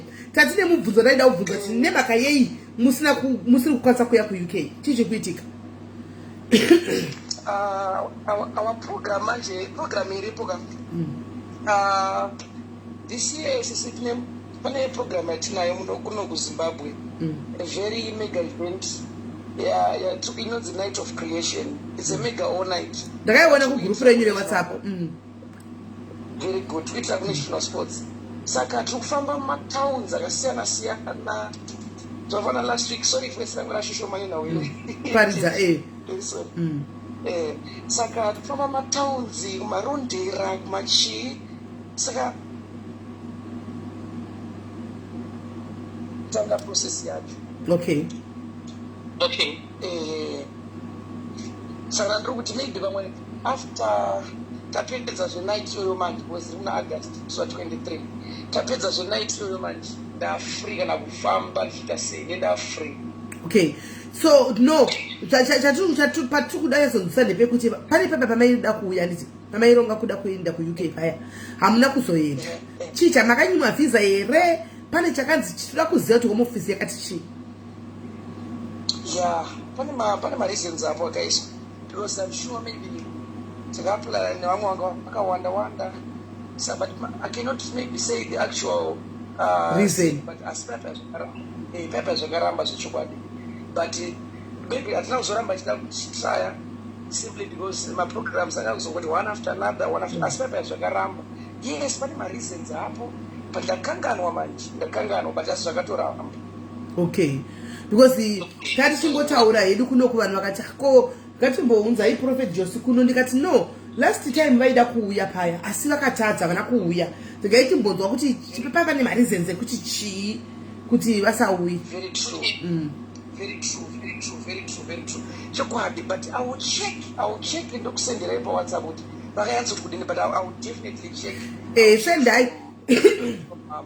Sendai titaure mosenda mototaura nemuti pane nehamenoto maadmin enyu kugroup ko ndiva nani titaure nemadmin tione kuti madmin aya anorongekana kuti zvomune group voronga group tongobaba vanhu vongobasangana pamwe chete kuona kuti mungagona kuuya here mukangouyawo maybe imimi namadhamu ne-right hand man wenyu muri 3 makadaro. Very true. So I will definitely check tipedza koipapa I'll just go and check ndakusendera paWhatsApp. What were the actual reasons, but I know kuti zvakaramba papa ndiri kunyanya. Alright, no problem. Mozondinyorera kuseri. Saka mimi muchauya muri free muchauya rini pa live? Palive ndachitonyara kuti pamwe sizogora richangotanga pamwe mune muchimboriwo busy but now I'm ready anytime. Imi munogozwa kuti ndiri busy ani makandisendera message mukandipa chiprofita changu. Saka mamuchitoziva kuti ndiripi kaimi. Mamuchitoziva kuti chiprofita makandipa. So I'm ready. Even my Mondays wire, I'm very ready. Even kana mangwana chayo, I'm ready. I would love that. Manje time nenyaya time different mangwana chi 5 tikati 6 kuno kudzedziri 8 ku Africa. 8 ku Africa zvinenge zviri right. Because tinge tiri kumabasa isi tochaisa na 5 ka tozoti 6 o'clock titasvika kumba we can do na 6 titasvika kumba. Then kwenyu koko dzinenge dza 8. No problem. Let a free all day mangwana. So I'll be very free. Alright, saka mangwana right is a date. But mangwana mochiziva modza madam kuti mangwana ndiri kuenda kwa SIS MELLY. Saka tokufonera kuma 8 dzekwenyu 6 dzekuno. Thank you so much. Thank you Tafara Snedi. Twe zvakanaka zizi. Muitire zvakanaka zvakare Prophet. Tinokudai zvisingaiti suma diaries. Thank you. I know those namatira, so thank you very much. Tinotaura pakanzi Prophet Josi toti mudiaries Prophet Josi tisakatotanga navo kubva vakakura tichiona vari kukura tichiona mumwe wedu zviyaziva kuti anointed father vedu saka kana taita zvichemo toenda ikoko asi mumwe wedu kwete bichana that's 100%. So we are so happy watafara singaiti. Aiwa tinotenda Prophet muve nousiku hwakanaka. Thank you. We'll see you tomorrow. Thank you. Bye. Aiwa ka mangwana nyaya mai atovaudza zvemangwana. Tingavaudza nhasi here vedu wei hatina kuvadanira kuti tiva tina matiraiva. Naye tatichita chati navo. We were chatting navo. Mangwana vauya toisa mai tofonera madhavo yavo taura nyaya mwana. Timbohwawo kuti Prophet wanti kudini handitika then vamwe modi mofo nawo handi ndizvo tikabva tangoti kuvafonera tichiva mhorosa tobva tatoti namatai vanhu aiwa guys hatidaro mangwana vati vanouya vari free mangwana vakauya na 6 dzekuno 8 dzeukoko toita nikikiri monamatirwa saka kana uchiziva kuti une problem yako handitika please uya nekutenda mangwana, uya nekutenda usangane navo. Yesi mama Chishongo muri sei uya usangane navo mangwana munamatirwe. Mapeza, please remember that homeless guy. I'm going to call him Dianga Chifona baya. Alimona. Saka uya imangwana muye nekutenda munamatirwe. Mepo dzinosimuka ndionerewo mepo dzandosumudzirwa neuyu evidence chera. Dzinori mepo kusado dzinotosimuka mepo kana wachita chimwe chinhu chakanaka checho dzinotosumuka. Alimona. Asi tinodzosera kuti tinoti kugomba remoto dzokera ikoko 7-fold, go back. Oh, thank you Cheshingo. Tinoti go back to sender. Anoshuvira zvakaipa, anoshuvira munhu zvakaipa. Iwe ukachera gomba uchicherera munhu wira mariri iwe mucheri wegomba. Haubvumidzi kucherera munhu gomba. Unocherera munhu gomba nemhaka yei? Iwe wira mariri iwewe kana wacherera munhu gomba. Let people be free. Hama dzedu dzinotiroya, hama dzedu dzisingadi kuona chakanaka patiri, hama dzimwe dzinotaura kuti harogwi, dzinosungana dzinoti hauiti zvinobatika dziyadziya. Ivo ngavaita zvinobatika ivo. Waonenge uchinamatira kuti kana kuti kuchitaurira mhepo dzokuti hafaniri kuita zvinobatika. Ndiani asingadi kutaura zvinobatika? Ndiani munhu wese akaita zvinobatika? Saka tinoti ngazvidzokere. Isa hatina silver and gold, hatina. We don't have silver and gold. We don't have mshonga. We don't have tirisu. Isitongouya nezera Jesu. Tongoti nezera Jesu ifa. Kana uri muroi ngafe. Church, go back to sender. Nokuti izvo vamwe vana venyu chevana venyu imitogona kwezvaka kujambai. Asi vana zviri kuvashungurudza. Vana cheche vanoshungurudziwa, vana gushe kuti kuvana vaita sei naini. Zviri kudi kubata vanorwadza. Kushungurudza vana. Kana vada varoi vava ibi muchinovata vanenge vachimuka. Mai mwana. Vane zvishiraini zvavo kumamisha uko zvavanenge vakagadzira kuseri kumakuva uko, zvimwe zvakaiswa kuseri kwematoilet uko, zvokuti vanhu vese vakavata ivanomuka vachienda kunotaura kumashiraini. Kungoti life yekukanganisike chete. Why? Reason hapana. Kungokuvenga kungoshotwa newe so. Hadi kukonosha chinhu chakanaka. Kungonodla kumba kwake, kunge anokupasadza. Koiti varoi vasiri vemufamily. Varoi chamuzati pasi chamidha pakazara varoi. Varipo. Ukuti anokutanga kuona kuti anoti bhowa uya anotishota. Hakuzivi. Hausina tombotaura naye hakuzivani. Asi ndokumuvenga so. Kuroya cheko chekuri pachena ikoko. Ukuti anotokushuvira zvakaipa kuti uyu dei atofa uyu.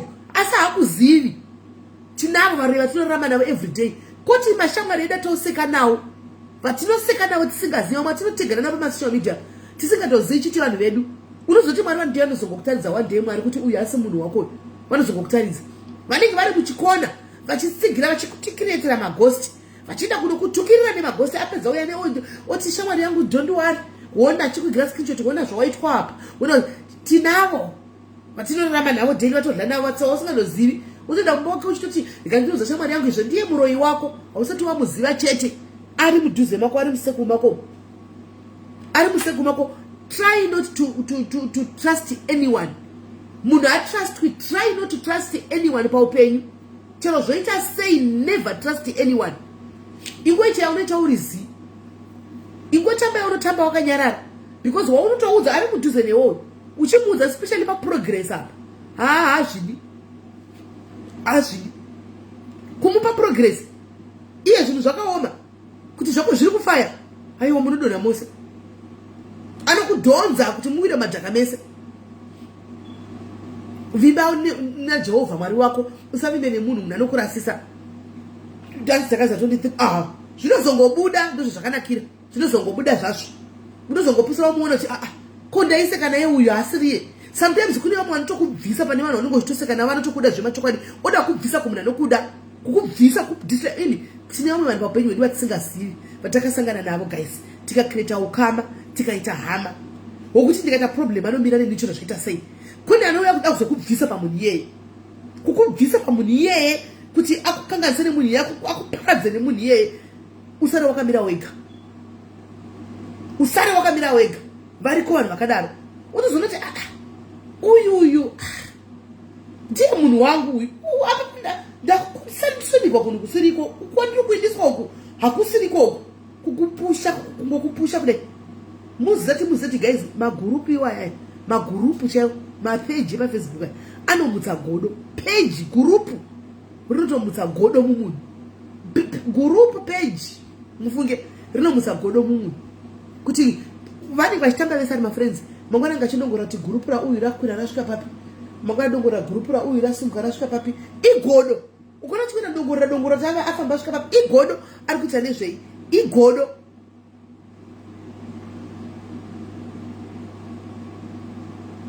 Igodo. Welcome chiedza mavangira, welcome chiedza mavangira. Iye wakazombondituka naichedza kuwanditukira ikona ichiye. Zvatengowirirana zvakanaka takazongoshamusika boom. Live ndiri kushaudwa inizvo. Kundamita sei. I'm happy kuti you are back. Ndakatorohwa nehana ndikatovhunduka kachedza asi warilapsa. I was so worried that asi warilapsa chichaitika. Taifara zvakanaka boom ndakangoda iri live. I'm like konya aipi. Vanongonyarira kuti ngesina kuzviona. Yes, Farai Machongwe, how are you? Uri boy Farai. Takadzana iku primary woman. Mona. Saka ndati mugare makaziva pandogara ndichikudza ipaya. Hanzi I was drunk. Oh, ndakavhunduka ndikati warilapsa chichi kuitika. Hanomona. Saka tine vanhu guys vatinoseka navo vanotidongorera maworkmates kwai ndi best bro. Makabona kuti mune ma friends ekuti kuseni uchinga unoenda kunomhanya kunomudza every detail uri kuti kana mupenyu wako. Detail regare mukati mpenyu wako ndiko iwo unenge ukatosvitsa kuti shamwari yangu ende ndiko chitobuda zvechokwadi but iye hasi shamwari yako anenge achokuona neziso regodo kuti haafangi kuitika zvakanaka haafangi kubudirira munhu iwe unenge uchitobuda. Tinavo vanhu vakadaro kumabasa kwamunoshanda, munavo vanhu vakadaro vamunoshanda navo kuti anotokuvigira epu chairo kuti ndakuvigira epu iri. Musangodla mabasa kwenyuko, don't just la zvamunopuwa kumabasa. Munavo ma-enemies vana satani vanotoswera vachiseka nemi, munavo tinavo andi mazviona tinotori navo. Murume wako unorara naye can be muroyi wako, ndati muzvizive nhasi izvozvo. Mukadzi wako unorara naye can be muroyi wako, nokuti mukadzi wako cheche anokuda haindi kun'anga kunonzi tora ropa rekumwedzi ubikire murume, obikira murume wako. Ukaona mukadzi anoda kun'anga, sorry henyu kutsika mugadheni wamwe wakadzi but ichokwadi. Ukaona ne murume kuti murume wangu ndomuda, haudyise murume wako china. Ukaona uchida kunotora ropa rekumwedzi uchichibikira murume wako uchimupa, haudi murume wako, uri satani wakatuma kuzoparadza murume uyu, nokuti ichina inonzi ngaibude. Ichina iwe otora uchidyisa munhu mudumbu, haumudi. Utori satani kumurume uyu, unenge uri satani chai. Murume wekuti mukadzi everyday anoti kana akavata anochema pilo inonyorova nemusodzi achichema nekuda kwezviito zvomunhu waunoda haumurwadzisi deliberately. Unotry by all means kuti haumurwadzisi zvekuti unotouya nemukadzi mumba woti uruka pamubhedha ndauya neuyu ochema mwana wevanhu. Mukadzi wakati ndakanoroora ochema akamira muchikona mukanadziva pasi pafloor nechando ichi. Ione mukona manamba achidonha kudai kune vatsika mugadheni, kune vatsikirwa mugadheni, namba dzati rangoti wa kudonha pane vatsikirwa mugadheni but it's okay. Unoona uti anenge atori enemy munhu yesatani ari pauyu. Handimaona makaona makamboona kuti kune munhu achivata pamubhedha yokuti anodzaurawa nemurume wake. Kana murume wako ari capable of kuuraya unooteka neziso wani wakadai, nokuti anogona ngokudzipa wakavata, anogona kudzipa wakavata. Anomona mumafamily tine vanhu vakadaro vatinozvarwa navo chaivo, vatinozvarwa navo chaivo wokuti tinousvoti ndi my all, she is my all, he is my all. Ndiye munin'ina wangu tangu tingori 2, ndiye hanzvadzi yangu tingori 2 but iye handizi kuti panofamba sei ipapo. Iye anenge achikona nerimwe ziso, anenge achikona nerimwe ziso risiriro. Kune vanin'ina vedu vanosingabudi maprofita, unongosina kumba kwanya hamuna kukudzwa nechiprofita chokunzi ndai kumaprofita but iye akapanduka haabudi, anenge atedza maprofita. Uri kutsvakei kumaprofita? Unenge uchidiwa munisi havaendi kumaprofita, iwo unenge uchitevedza maprofita everyday. Urimo wabuda wapinda pa maprofita mazhinji ari komamwe anogusanisa. Nosvika unzi avava chinokanga makuzikama mafamily medu chekuti sometimes anointing zodzo ratopiwa naMwari zvakasiyana guys. Ndoda kuti mupanzwisise zodzo ratinopiwa naMwari mumafamily matinozvarwa chako munogona kutora muri 4 kana kutora muri 3. Zodzo renyu rakasiyana. Munogona kuti ufirst born ugoita rombe to the rombest, zvigoramba kubatana. Second born zvigoita rombe to the rombest, mugota chema mose nhamo nomukuru. said last born mwari chipo chake zvigoya zviko agobhluma kudai muchatanga kunongedza kunzi ushu ndiari kukuroyai mukanga maguza kuti aiwa mufamily zvinotosiyana hazvifi zvakafanana zvotosiyana kunzi uyu azoita mari sei tiri marombe tiri kungofamba uyu aita mari sei akaromba echero kaenda kunanga inosvika ichitokuudza kuti uyu akaromba ndiye ane zvinhu because mupfungwa mei munenge matozviudza imimi kuti when I was going through divorce 2009 I used to tell total strangers I used to tell strangers in a text zvitori 9 years old. It's better that way. Lokana ndichikuudza vanhu kuti kana maproblems zvonyanya kunetsa waomegwa inda pamadziro apo uti madziro nhasi ndauya da kukudza nyaya dzangu uudze madziro kana pamuti uudze muti uchiona kuti muti haumbofoka kubetray munhu anokubetray sodzo rinosiyana mafamily mugarai makaziva vediwe sodzo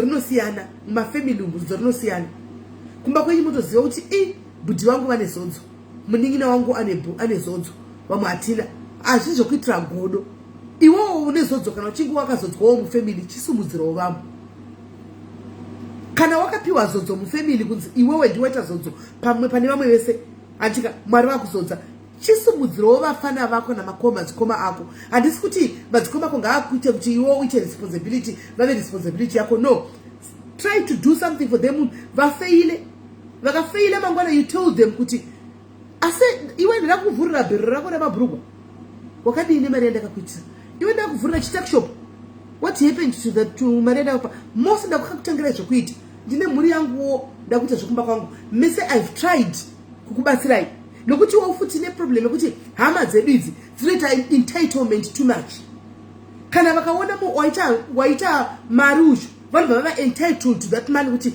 mwana wako chero mukadzi wake kana ari murume mukadzi haana zororo anenge achinzi mari yama yedu tipe heyo mari iyoyo ngaisheyiwe handimaona totoida vanotodhimanda vakumbiri ndo dambudziko ratinozoitawo mumafamily haana peace saka start something for them vakafeila pako wakaita haikona kuti waropafadzwa mufamily ndiwo wakapuwa zodzo wakufamba shora neutosira unoya kuti vapi wakuti watasira pasi muri vanhu vamwe chete blood is thicker than water muri vanhu vakaberekwa namai vamwe chete makaya mazamu muri vanhu vamwe chete mwoyo wako ngaugwadze ukanzwa kuti hanzvadzi yako kana kuti sisi vako vari kuvata nenzara vadzingwa vana pekugara haikona kutosira pasi kuti upi hana basa nokuti waane mari no paupenyu hatidaro nokuti upenyu ivhiri rinotendera kudai so mari iyo yaunayo nhasi inofuma yakashiftwa yakaenda pane irori rombe risina pekugara nhasi handimaona upenyu ivhiri ndizvazvinoita so sometimes ndichona tizorarama nemastrangers stereki tichiita hedu ukama hwokuumba pamasocial media pachichi because kuhama dzedu tinenge takazama pamwe pacho tikakundikana tinenge takazama kucreata kuti oraiti hama but hazviiti unomupawo mari uchiti ndikumupawo mari kuti chiwana kusaona chikoro anotora mari iyo nokugadzira nemari iyo mari yawamba ino nokugadzira kuti haubati chinobatika haufokabata chinobatika futi unoibata mari kudai so inokuti ngiyafuridzwa kuti ichindi zvino stranger rinondiroya rinondiziva ndodebetekwa chidzi kudini unoziva kuti wangu uri pandiri mudzimu wacho wakamirawo sei handiti unoona regai tifanire mukomana uya wokugambia tiwe nyaya yake ndiye anga achifona apo tife tavhara zvedu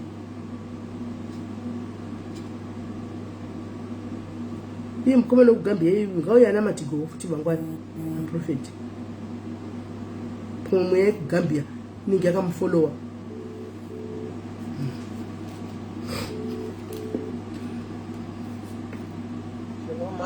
hello yes Good evening, how are you? I'm good, and how are you, brother? I'm fine, and you? I'm good, right? Yesterday we were asking you when you said you came from Gambia and everything was fine for the first 5 years when you were when you came to South Africa, right? But now things have gone south because of lockdown and certain things. So what were you thinking? Are you thinking of going back to Gambia or what?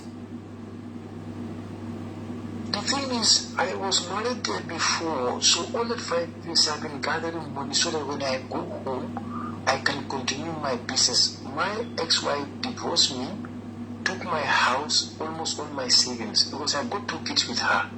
So technically, when I knew about the Truly family, I have nothing there in Gambia to go for. So you were married in SA to a South African lady?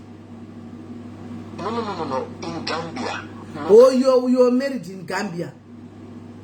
Yes, but not anymore. She divorced me and took the house I've been building for almost 5 years. How old are you, brother? I am 45 now. 1st of January 1979. Okay. So you don't have brothers, sisters, parents in Gambia anymore? Like, they are there, but I was there like the breadwinner. I'm the lowest among all of them. I'm the one who got like a British high external diploma. So I'm the one who's been taking care of all of them. I have 2 elder brothers, but they're not working. I'm the one taking care of all of them back home. So how are you taking care of them now that you are not even working? You don't even have anywhere to stay or something? Not now. I told you 5 years back up to 2020. I'm the one taking care of them whilst I was here. Okay. So when you came to South Africa, you didn't even manage to find a wife? No, like, they used to come on to me, but few of them I get involved with, they've been faking me. There is a lady who wrote me more than 200,000 in the name of helping me to get papers. I was using her account. So few of them, when I explain my situation to them, it's like they will say, okay, I will help you. And they keep demanding money. I even applied more than 3 times, but they were not doing the right thing. Till like last month, I met a lady who said to me, if you get small financial assistance, I will either help you with a life partner or student visa, which also going to cost me almost 12,000-13,000 according to her, which I don't have at the moment. I don't even have a proper place to sleep, much more to go to that direct road. It's not like I've been lazy, I've been trying. Honestly, I've been trying. But without proper documentation, it's difficult. The qualification I got is what gave me And job. documentation, So you can't get it. You can't get it in South Africa. It's not that easy. You can't get documentation in SA. It's not. Yeah. You So can't. this sister told me the best way out for you, look for a help online. Because this white lady in UK knew one of my brother. We are not from the same mother and father. But when I got this problem, I started.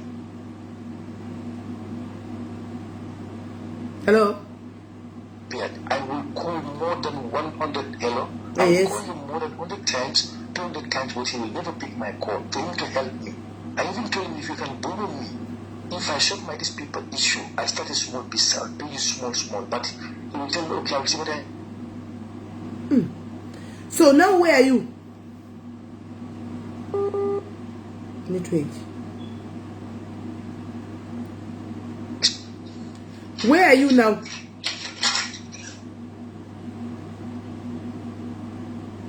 Hello?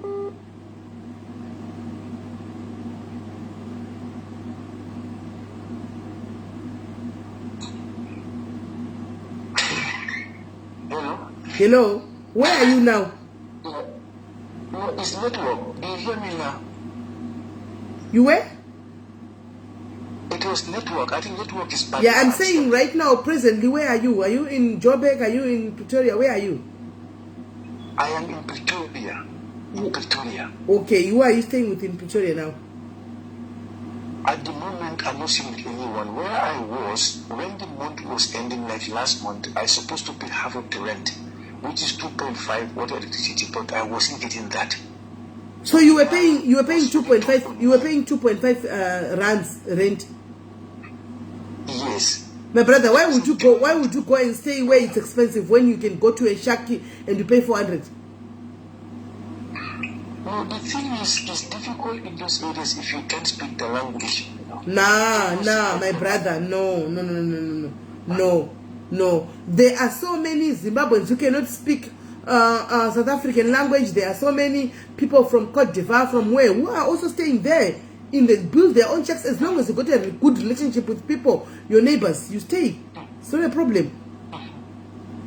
Okay. Instead of you paying 2.5 when you are not working.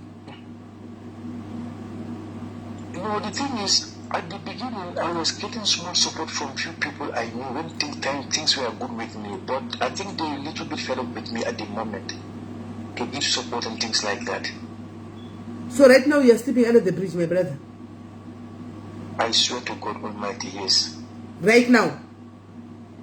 Yes, because I don't have a place to be in now. It's not only me. I see few people do like homeless night. They will come, be in their blanket, we manage. In the morning, we wake up. Then we go to union building, fetch some water, try to wash your face, you struggle. I'm doing video call. Can you please switch to video call?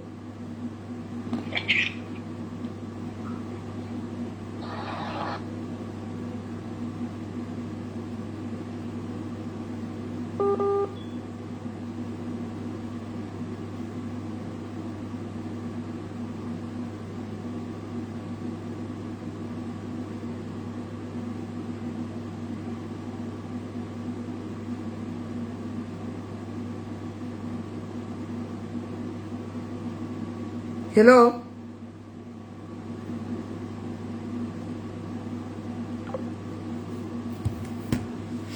Because that door is rock background exactly, Fiona.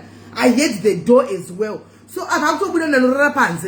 Kuti ati ocha video call akavata pants. The what door in? I'm not putting what door in me, guys. I'm not the door at all. Kumasuro. Apa yakati yadon. Ati alright no vayadon. Akunda pazere jira kunomburuka pashi. Funga dzedu dzakaoma guys mazimba. Acho manje panje kunomburuka. Miraitoni tombata. Miraitoni. Acho manje kunomburuka guys.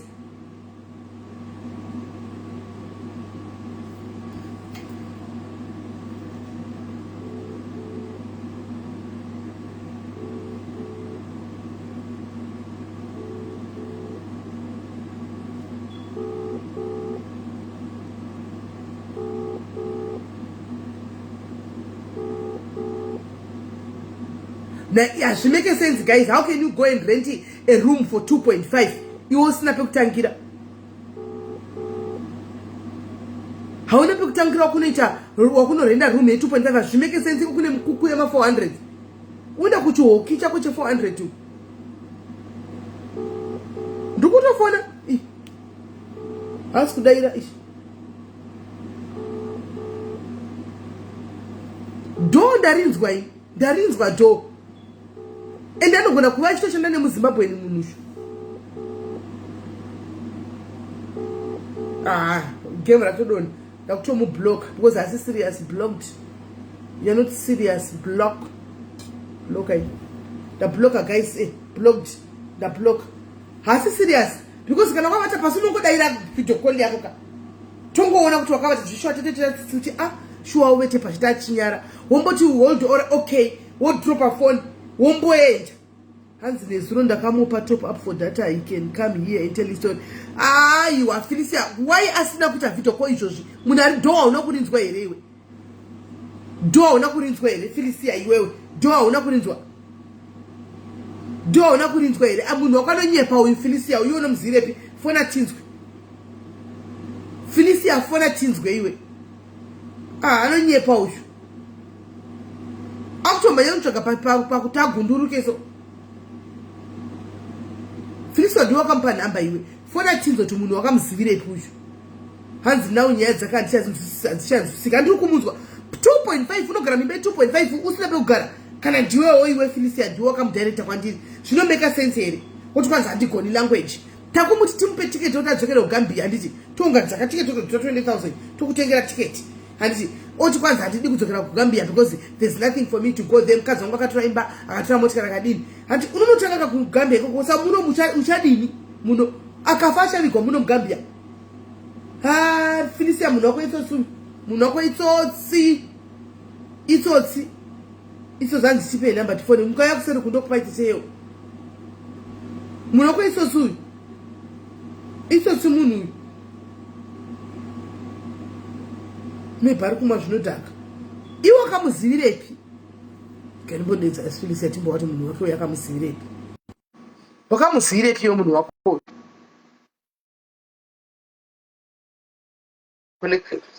sorry equity connection failed did that iri kuramba aida tokuguma mari wo Felicia waida togumiwa mari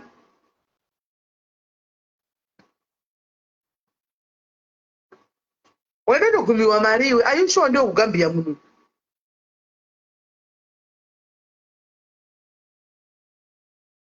Exactly, Chedza. Bridge chairo. Bridge chairo. Anybody what else? Bridge. Amen. Hi, wait for some. Hi, wait for some.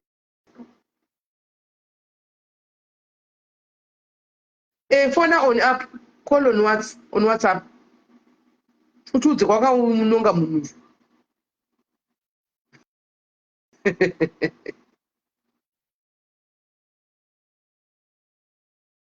Kwanzi muri mukadzi angondiramba quite the reasons were known to hear. Just like that. Aiwa nema dzake.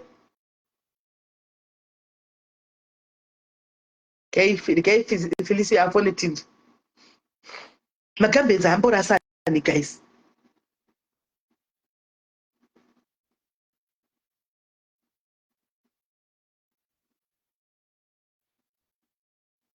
Anotora right.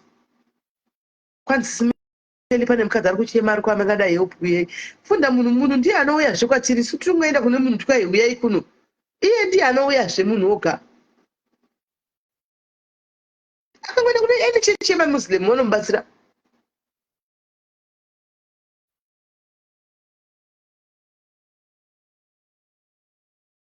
Ko zvaitsigwe panze.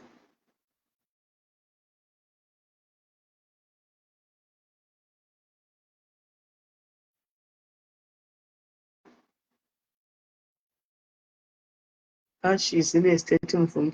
Aita sei kona funda munhu. Aita sei. Pana mbavha unokora wabatiwa. Haiwawo. Mbavha. Tinyepera zvake panapa. Tinyepera.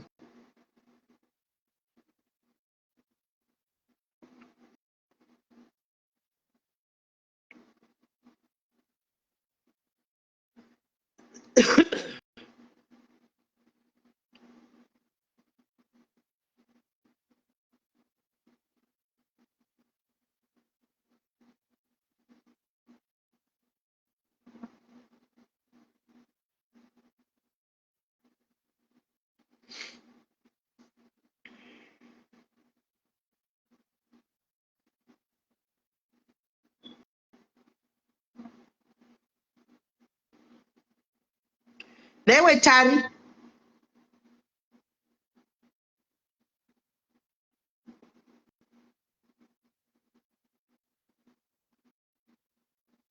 Tari uya ku WhatsApp.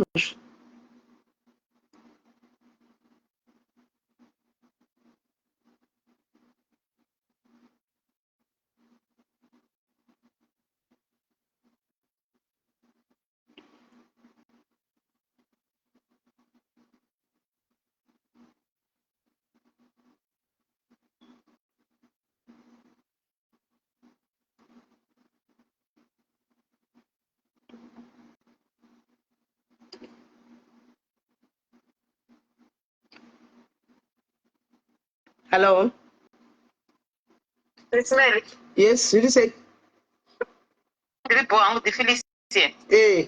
Wakamuzire munhu wako. Okay, what happened with this guy is a different group, a different women's group. Saka kule mukadzi akauya mukadzi wechirungu achitaura kuti a best friend is suffering in South Africa, akataura nyaya yakakati is homeless, ari kutorara panze, and she sent some pictures anzi kuri ku South Africa and all this and this and this. So I took munhu anoziva anybody ari ku South Africa. So I just said I don't know anybody in South Africa, but maybe there might be someone who might be able to help if she can hear his story. That's when I gave him like the page and the content, contact him ipapo, then he can contact him. So he said andina mari yedata yekuti nditaure navo. Then that's when I sent him some money, but I said data ataure nemi.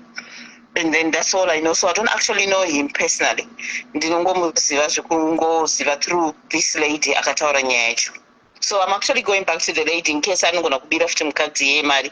I'm going to go back and explainera kuti munhu pabvunzwa nyaya yake, and it's really straightforward. So it's up to you if you manage to get someone to help him. Here, at least you heard him yourself.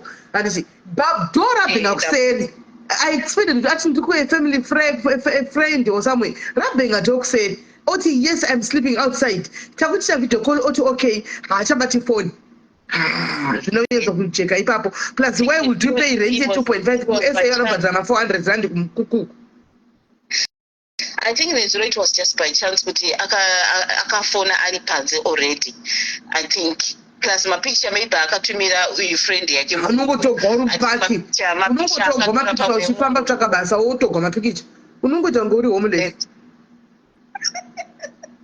Sorry, you see me nekutambisira nguva yenyu. I thought it was someone genuine. Sorry. It was genuine.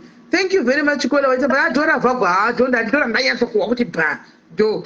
Ndafunga ndindoga ini ndakazona mwa chikoto ndikati yes itora pakotariwa takatowanda pandazongodzwa kuti nyaya dzake dzechadzisinyatso munhu anofanira kungotaura ndi kutsvaga basa because ndakamuti maybe kutsvaga basa maybe vanongoziva mumwe munhu akudawo munhu garden boy or some or live in domestic kune mapictures ake timboona mapictures accommodation nechi nebasa zvikanzi ndinoda basa remumba ndinoita ndozvaakataura chichibaira ndipe winza mapictures ake tione nokuti unorambire kuenda kugambia akatumira nigikini homeless acho. Okay, no, let me send you per Facebook. WhatsApp. Send aitione kuti mutiunyatsomaona mapicture.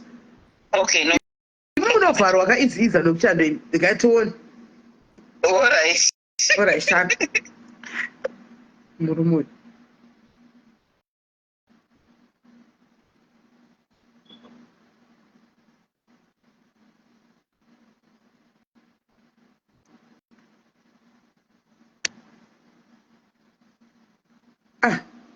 May I have a picture away?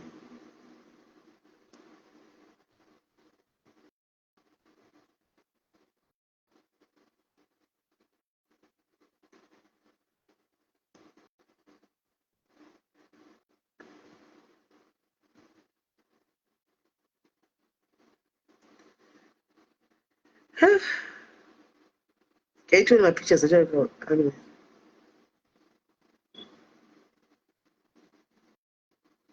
It would.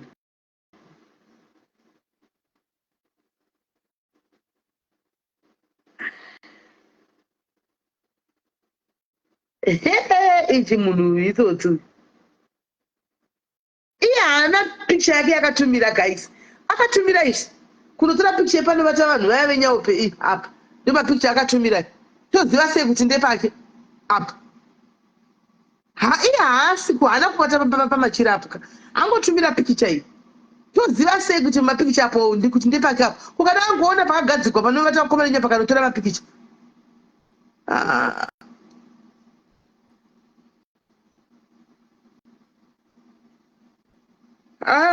Uyu munhu ndotsotsi. Mupaki mumamutuvati vanhu futa anonyepa. Angosenda ichi. Ichi. No face, no picture yake hapana ngosenda izvo chete. Zvokuti uchifamba mupaki ukangoona pakavata munhu otora hako picture odarika. Ndopakudedzera vanhu tsotsi uyu aiwa hatina nguva yekutsara chamisa naye. Zvinozvisanda rude guys kuti tichite tiningirire. Timublock tomubvunza mubvunzo tomublock futi tingosiyana naye. Itori tsotsi. Hapana picture yake hapana anything. Pangotora picture yemunhingirikiri. Hello dear. Munhu uyu akautorera izi hapana picture yake hapana anything chimachira iwaya ndo picture yacho. No ndo picture akangotumira ndibvunze shamwari yake kuti anditumire mapicture. Ndosakaramba video call. Unoona zvinoitika unoda ukafamba kumapaki South Africa.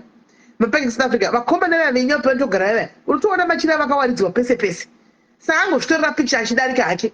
Picture yomunhu. Iye acho nefoni inotora mapicture. Munhu ari kutambura kwese nefoni inotora mapicture. Exactly. Nakarogwa cheni nya. So that I will let her know that you know she doesn't fall into this trap. No. Aiwa. Atori. Apa andikuona kuti pari hapasi pabridge. Asati kwaendisi pabridge. Mupaki. Exactly. So yesterday aka video call nesu because ndakamuti video call bva tora video call yeye. Saka tofunga angagara achongoro mupaki.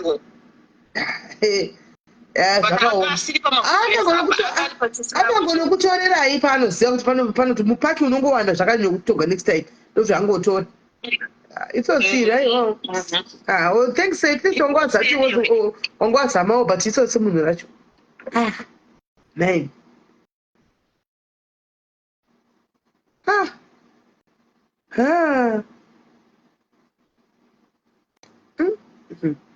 Zvakaoma. Right, fana nyorawo comment yakeyo guys. Hanzi muri sei ndokumbirawo help yestationary kudii? Yestationary ondi kuti vana vawane kutanga chikoro. Fees ndozobhadhara November and December. Hatina kuwana salary. Fees ndozobhadhara November and December hatina kuwana salary. Or if any ane basa or mapiece job anondiudza, please I will follow my comments. Right. Aiwa ndamubloga ini chimbotambisirwe nguva yedu ndinonasina basa rese. Ndamubloga isu. Anomona uya upana uya ari kukumbirawo hanzi ndokumbirawo zvinhikikiri. Ndokumbirawo stationary shoma yekutangisa nhikikiri. Yekutangisa gore. Ngotora kuvhura chikoro vachienda panzi ndozotenga hangu mberi kweschool fees nokuti pari kudiwa mari haana kutambira November na December. Saka ndapinda chivo chomboitika. Saka ndapinda ipapa pamunogona kuona comment yake. Then if you want to help her, you can go to your inbox. Momubatsira guys. Ikaendisuke ndivate mangwana kubasa. Tosangana mangwana. Mangwana toine ndakukwira kumusoro kuya. Guys, mangwana ndakukwira kumusoro. Tokwira here bhazi. Toenda here kana kuti mangwana tongosangana manheru. Ndomboida ndoga mangwana. Tosangana manheru ndizvo.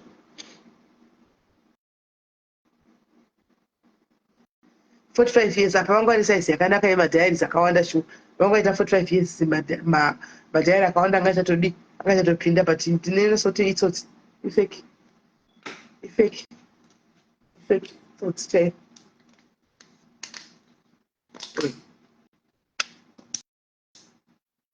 Kamasara sei. Fine, let's go together. You go upstairs. Ndakatenga revhiki edeski riripa iko. Ndakatenga rebhisi kwai mangwana tomboenda tose. Alright. Saka tomboenda tose kutanga mangwana. Achiti tozongosangana panhikikiri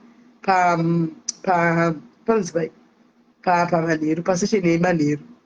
Katajaramba live alright. Saka toenda makuseni. Saka toenda kuseni. Kwai ndaimoga. Wadliwa nevhoti. Zuva rokutanga nguva nhasi ndinhasi. Alright. Nhasi handei kwazuva.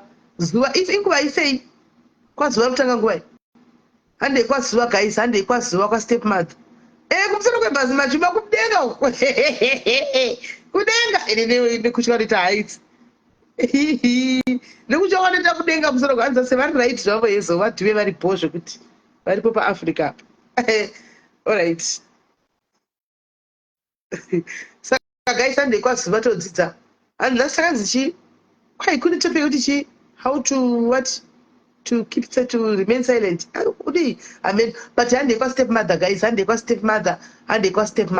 Ndichati kana stepmother vatanga did you register the card paapp?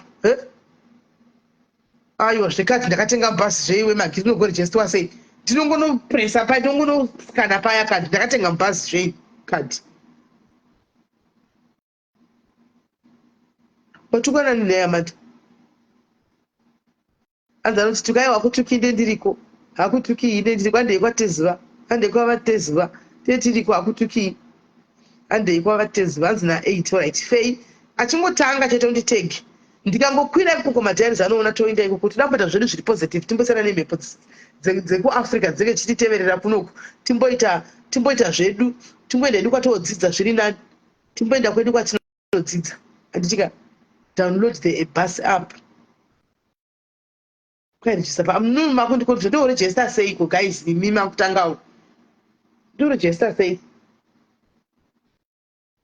muna majinga zvinhu zvamangonikirira izvo guys.